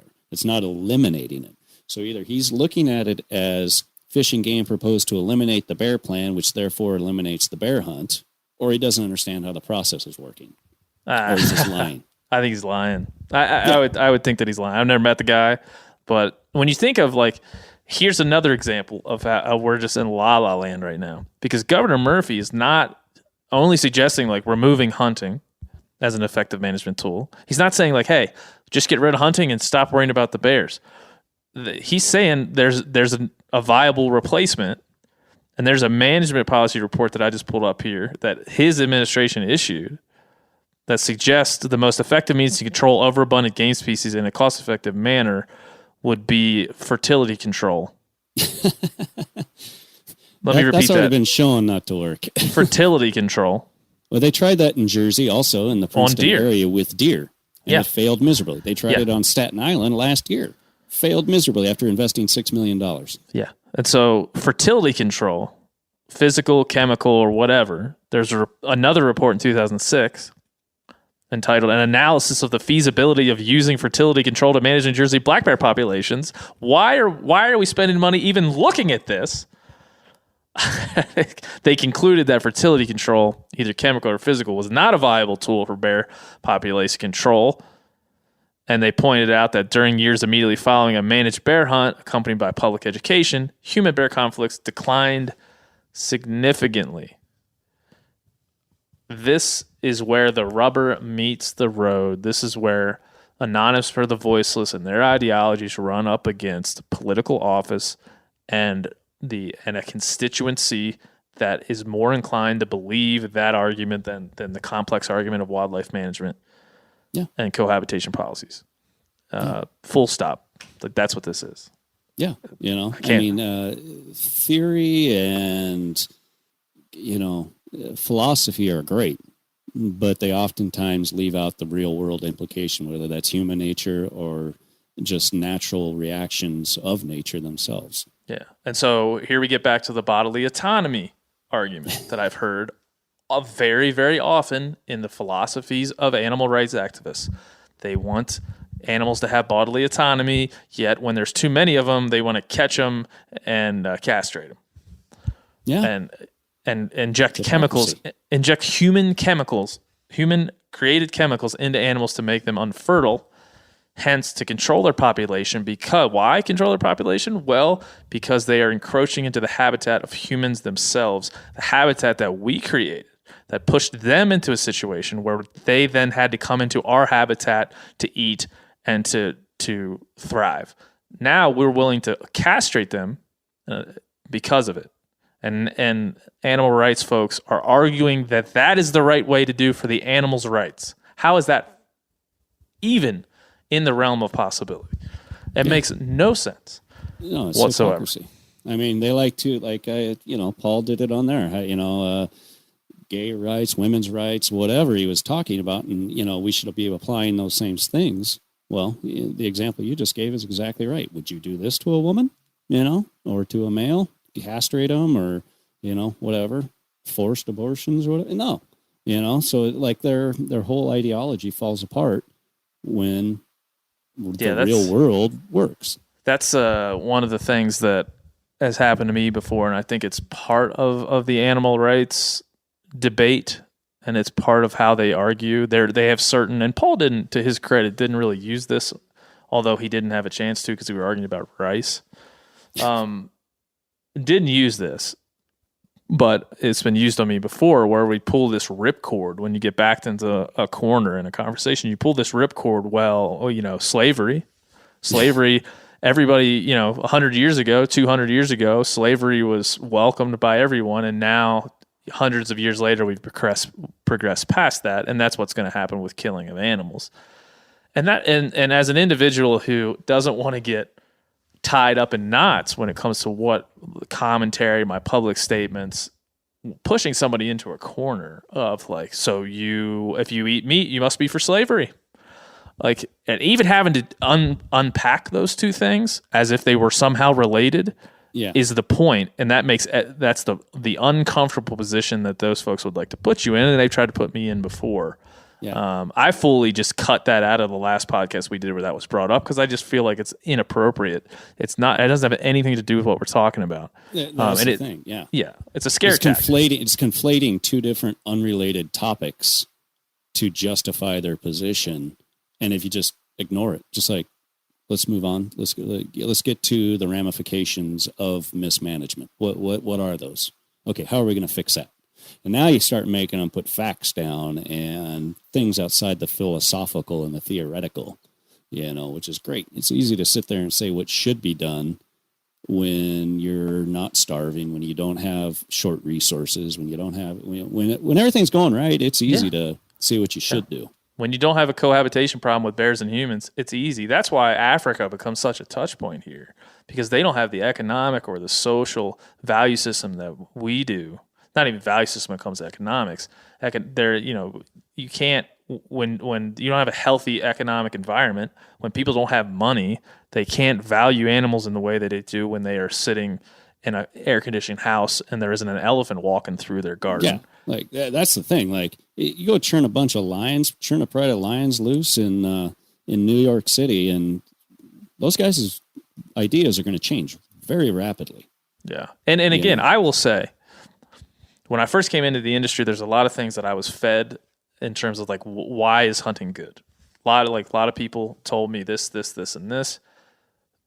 Some of that stuff I still believe today. Some of that stuff I don't. Some I've changed my mind on. Some I've stayed consistent on. This is one of the things that I've gone to investigate. I'm like, well, how are hundreds of thousands of people animal rights activists, and can they all really be this wrong?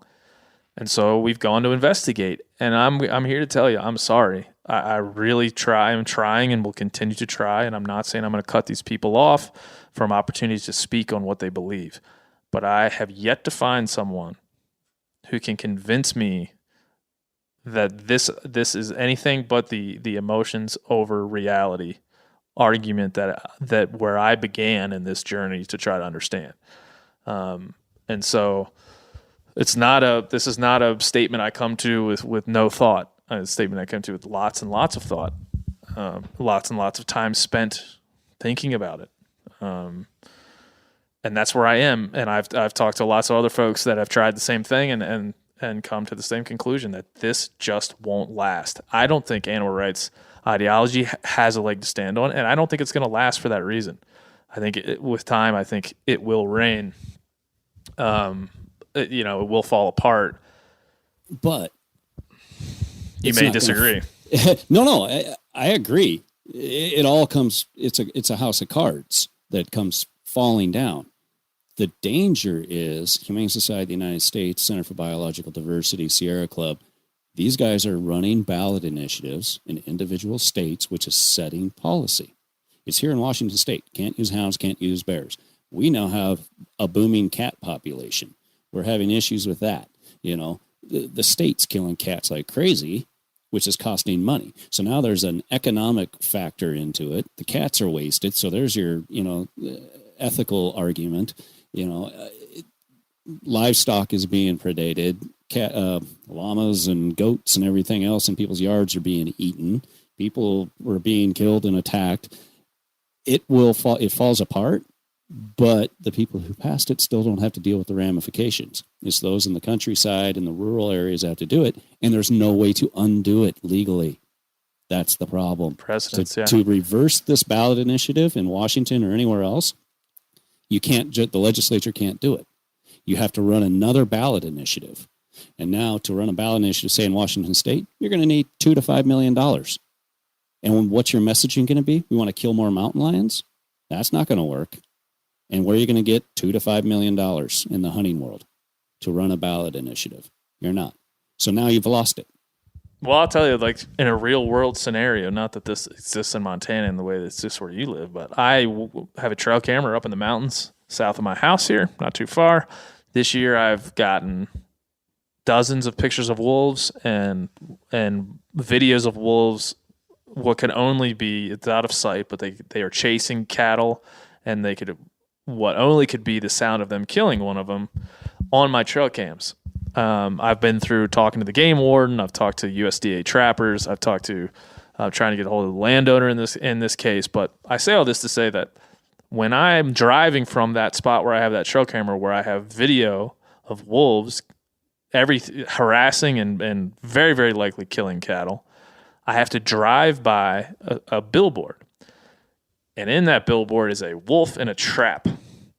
And it says, "Stop the suffering," in big letters above this wolf in the trap, and trapping in Montana, etc. This reality is hilarious to me. That these two things can exist on the same plane. Now, wolves, again, very complicated situation. We've discussed it on this show at length.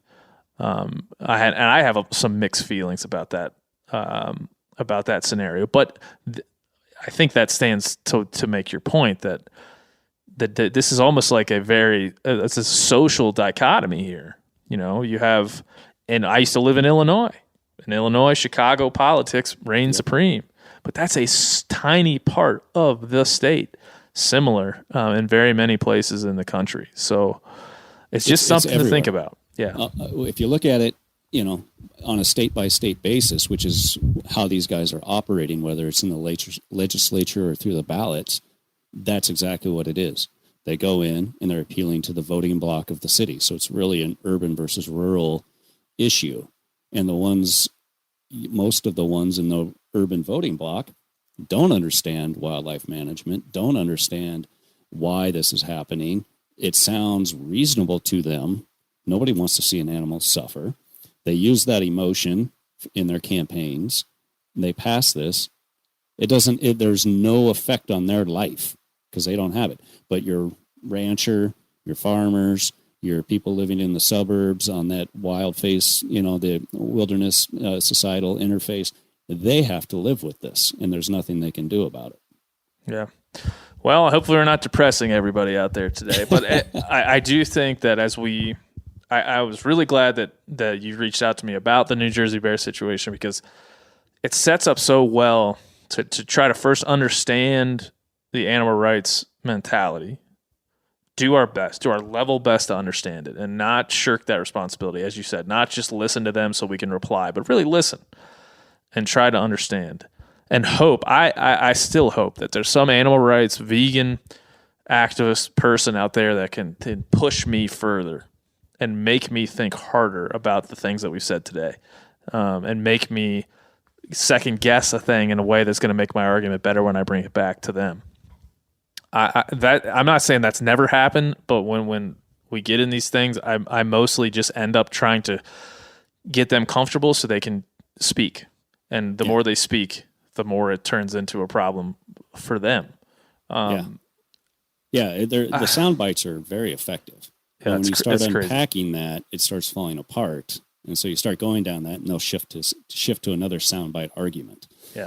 I wish we didn't stop at Rice on that last interview. I wish that we could have gone deeper into like regenerative agriculture versus some alternative that Paul had, some alternative type of agriculture that took care of the land and the animals and was biodiverse and supported healthy soil and supported feeding billions of people. I wish he had that, because I'm starting to try to develop that on my own as a way to just understand better my own philosophies around hunting and the proximity to my food and a fair kill ethic that we've tried to talk about on this show. So if there's anybody out there listening that's an animal rights activist, or one, I want to talk to one of you people that has this in your bandolier. I want to talk to somebody that has thought this shit through to the end game, and doesn't just write off the end game as something you'll figure out once everybody stops fucking killing animals.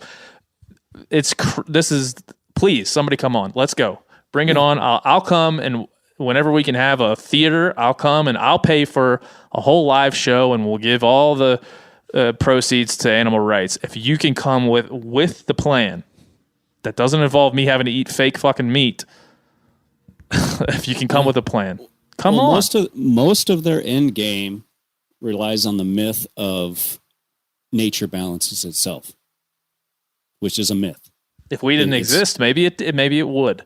But we don't have a scenario where we don't exist. Yeah, exactly. So that's where you have to suspend reality. We are the largest piece of the ecosystem. We've built cities, roads, farms for vegetables that the vegans eat.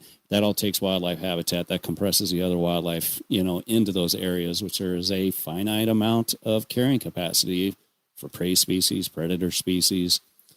So those boom and bust cycles become even more pronounced and exaggerated, and the conflict with humans increases.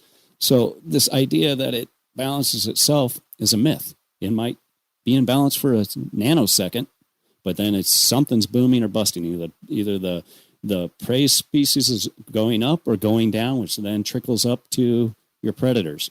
Yeah. It's a myth. But that's what it all relies on. Like we talked to Dr. Valerius Geist a couple of times, and the first time he came off as solely anti-wolf, but the second time we had him on here a couple of months ago, he talked about intelligent intervention. He said we have the ability to intervene intelligently on behalf of the animals, and that is what we should be doing. And that's Like that is a core argument that someone should make to Governor Murphy. Someone should lock him in a closet and make him listen to some reason in terms of we can intelligently intervene here, and people are going to get fed in the process. People are going to be able to eat in the process. People are going to understand they're going to have a stake in the natural world, which is of vital importance for the future of all of what we do, is that people have a real stake in the natural world.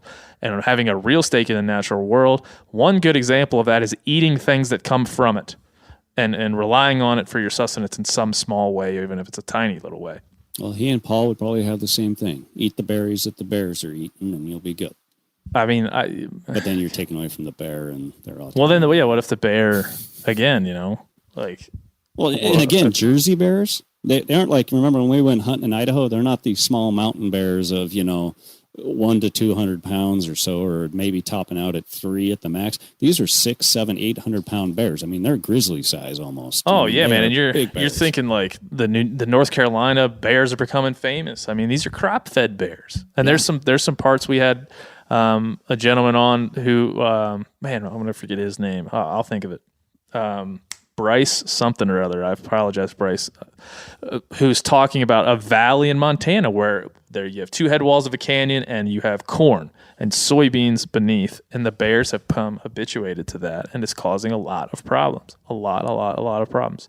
And if you care about bears and you name them and you think that some of them wear suspenders and on you go, it's hard to rationalize. And I get that. I understand that. But, man, it is vital that we all try to find some objectivity here. And the fact that we can vote, really vote this to be true is important to me. And, again, listen, we've said on this show, it is hard to vote for healthy ecosystems, gun rights, wildlife management, and public land access all in the same ballot. It's hard to pick a candidate that can do all 4 of those things for you. Yeah. In fact, I don't know if I can think of one that will do all 4 of those things. I'm sure if I sat and thought about it, I could find somebody that would be pretty good at all 4 of those things. But if that is the platform that I would create for myself, boy, it's going to be hard to sit on a local, state, or national, federal level and find someone that imbibes all those things. It's just going to be difficult to do that. Yeah. Especially in this day and age. Yeah, in this day and age. So you just have to look at it issue by issue, politician by politician, and make the best decision. You're going to have to rank them. Yeah. You're going to have to rank them. And what's the most important thing to me? The reason I moved to Montana is because one of the probably the most important thing to me is access to wild places to go and recreate and get my food. That's why I live here. So I'm going to put that pretty close to the top. But I love my family, and my ability to defend them is paramount. So I got to make decisions based on those things. It ain't easy, but I got to do it. So, and it leaves wide open room for somebody to hate me on either end. But those are the things that I can't control. So I'm just going to look at what are my priorities and what are the wins I really need, and what are things we can work on later. Yep. And so, totally. So ask yourself those questions. We're never going to tell you what to vote for, but my God, if you live in New Jersey, I would just move if I was you. That's what I did. Unfortunately, I moved back home to Washington State, which is pretty much the Jersey of the West. From gun rights to hunting and wildlife management. Oh yeah, we could talk about Oregon too if we need to. They're basically the same, one and the same. So one and the same. It's tough. I live 1 mile from. 1.5 miles from Idaho, literally. I could probably hit a driver over there. I'm about ready to move across the border there. Wouldn't be far. You wouldn't have to go far. Don't tell anybody about it. Yeah, man. Well, what can people do in terms of Sportsman's Alliance? What would you, if you're living in New Jersey or elsewhere, why you vote and how and what drives you to vote for what politicians, I think is just as important. So in terms of learning about the Sportsman's Alliance, kind of getting aligned with what you guys are doing and understanding the fights that you're in right now, what can people do? Yeah, voting is, being politically active, but become politically active, especially when these issues arise in your state. We have, an email you can sign up for and put your state in, and when we send out alerts and post it on social media, there's always an ask. There's always a call this number or send in emails here. Make noise, whether it's something that's going to be discussed at a commission meeting or whether it's in the legislature, they need to hear from you. I mean, it's paramount, and it doesn't take a whole lot of people. That's where the other side, the animal rights side, has us whooped. I mean, they're making noise in the media. They're making noise by calling, and they go on rants. The squeaky wheel gets the grease, and so these politicians are going to appease the squeaky wheel and minimize their exposure in the media, for bad ink. We have to make our voices heard. We're pretty lethargic, I guess. I don't know. We don't wait till the wolf's at the door. We wait till it's under the damn bed ready to eat us. Yeah. Before we actually do something. As our good friend Clay Newcomb, and new member of the Meat Eater team, Clay Newcomb says, guard the gate. And I when he first said that to me, and like I said, I'll be honest, when I come at some of the traditional tropes within the hunting space, I always try to push back a little bit in my own mind of is that really what I want to say? Or is that just what everybody else says? And the more you think about Clay's philosophy, the more it becomes clear that at some level you have to kind of think of it that way. And this is something I've come to over time, to really appreciate his words on that, and to understanding from your level, especially the things that you go through in your job and your organization, that there is the HSUS and other organizations, Center for Biological Diversity, as you mentioned.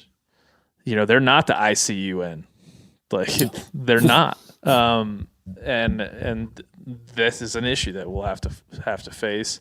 And I think no matter what state you're in right now listening to this, you can go and find some ballot initiative or some legal precedent that's trying to be passed right now that's going to negatively affect you in the future, and negatively affect other people around this country. So whether you agree with the ethics of hunting with dogs or baiting for bears or whatever, we can have those conversations. Think hard about this conversation as well as you try to make your value judgment. Wherever you're at, if you want to make a value judgment, that is.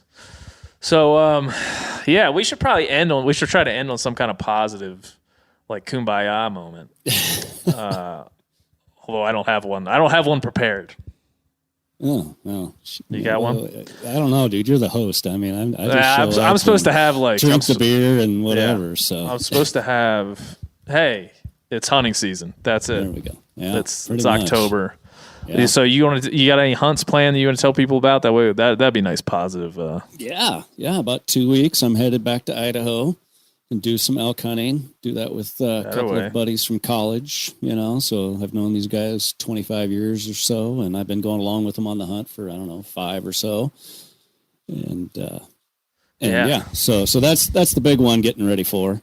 And good. Then we'll have I got this new pup here.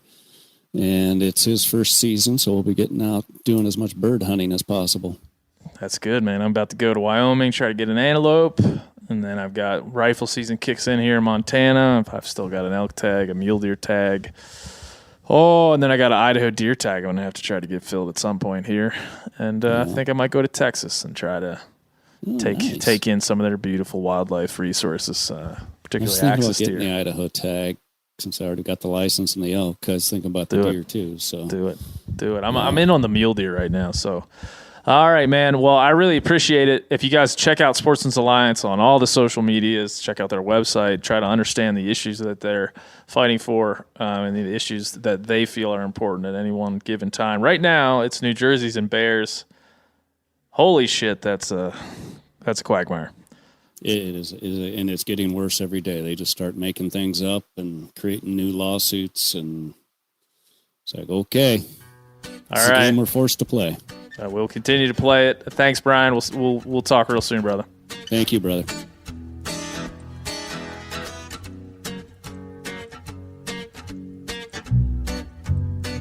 That's it. that's all. Another episode of the Hunting Collective in the books.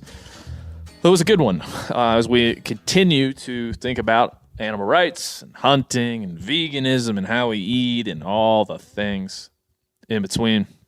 Again, thanks for all the emails. Thanks to Brian Lynn. Thanks to Sportsman Alliance. And I want to just give you guys something you can go and do in terms of this New Jersey bear hunt and the issues surrounding it. Yeah, there's a lot you can do. Certainly voting is something on the tip of everybody's tongue right now. You certainly can do that if you live in New Jersey. But if you don't live in New Jersey, you can call the offices of the New Jersey Governor Phil Murphy or any of the other constituents there. You can talk to the Commissioner Catherine McCabe and her offices. You can call the New Jersey Fish and Game Council, and you can support time-tested methods of wildlife management and reject what I believe and what many others believe is a misguided plan to end the New Jersey bear hunt. So you can take some action there, and you can have some real effective change happen in the state of New Jersey. And again, this all goes back to some of the ideologies we've been thinking about and discussing over last episode and this one, and how in the real world they do have an impact on hunters in your country and maybe your state if you live in New Jersey or even Alaska. So we'll continue to do that. And Phil, should we pursue another animal rights activist to have on the show, or is it like pooping in the woods, or is it like pooping in the woods and is this played out already? What? I mean, that's up to you, man. I mean, it's how much you think you can mine and get out of it. I mean, I think you've heard pretty much every argument and position at this point, but at the same time, it always gets a big reaction. People seem to enjoy it, if that's the right word. I don't know if that's the right word. I don't know if that's the right word. Okay. They seem to be interested in it at some level and having a reaction to it. So I don't know. There is a gentleman named Earthling Ed. If anybody knows Earthling Ed, he's a vegan activist. He's done some podcasts before about hunting and hunters. He might be the guy to talk to. He might be the guy that could be the next person to join this conversation and help us understand a few things and maybe open our eyes and finally convince us that we're murderers. But next week, and I can say that we definitely have this audio, right, Phil? Yeah, with our friends Giannis and Sam, correct? Yeah. So next week we're going to kind of shift. We're going to shift into something I think is important. Why would it be on the show if there's anything less?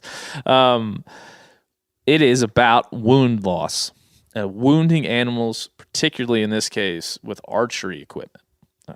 The prevalence of it, in specifically in elk country here, where we live in Montana, but across the United States, in Pennsylvania for deer and elsewhere. I think wound loss is something that we are all aware of, that we all know exists. We hopefully, if you hunt long enough, and Phil, you'll probably not to dissuade you from moving further into your hunting life, but you all going to feel that pain of knowing that you put an arrow into an animal and also knowing that you probably never find it, never get to enjoy that meat, never get to enjoy that ultimate experience. And this is something we wanted to talk about. Sam Lundgren hit an elk this year and did not recover it in time to save the meat. Giannis Patelis has some stories about wounding 2 bulls in one season. I have plenty of stories of hunts that did not go my way or the animal's way. And I think everybody else on the Meat Eater crew could probably jump in and add to this. And so it's an important topic, and we're going to discuss it this week with Giannis and with Sam. And hopefully it enlightens you guys, makes you think, and gives you a little bit of something to commiserate with, because I think it happens to just about everybody along the hunting journey. So we'll see you next Tuesday on the Hunting Collective. Say bye, Phil. Goodbye. Too long, 'cause I can't go a week without doing wrong. Oh, without doing wrong. Without doing wrong. Oh, without doing wrong. Drinking in heaven.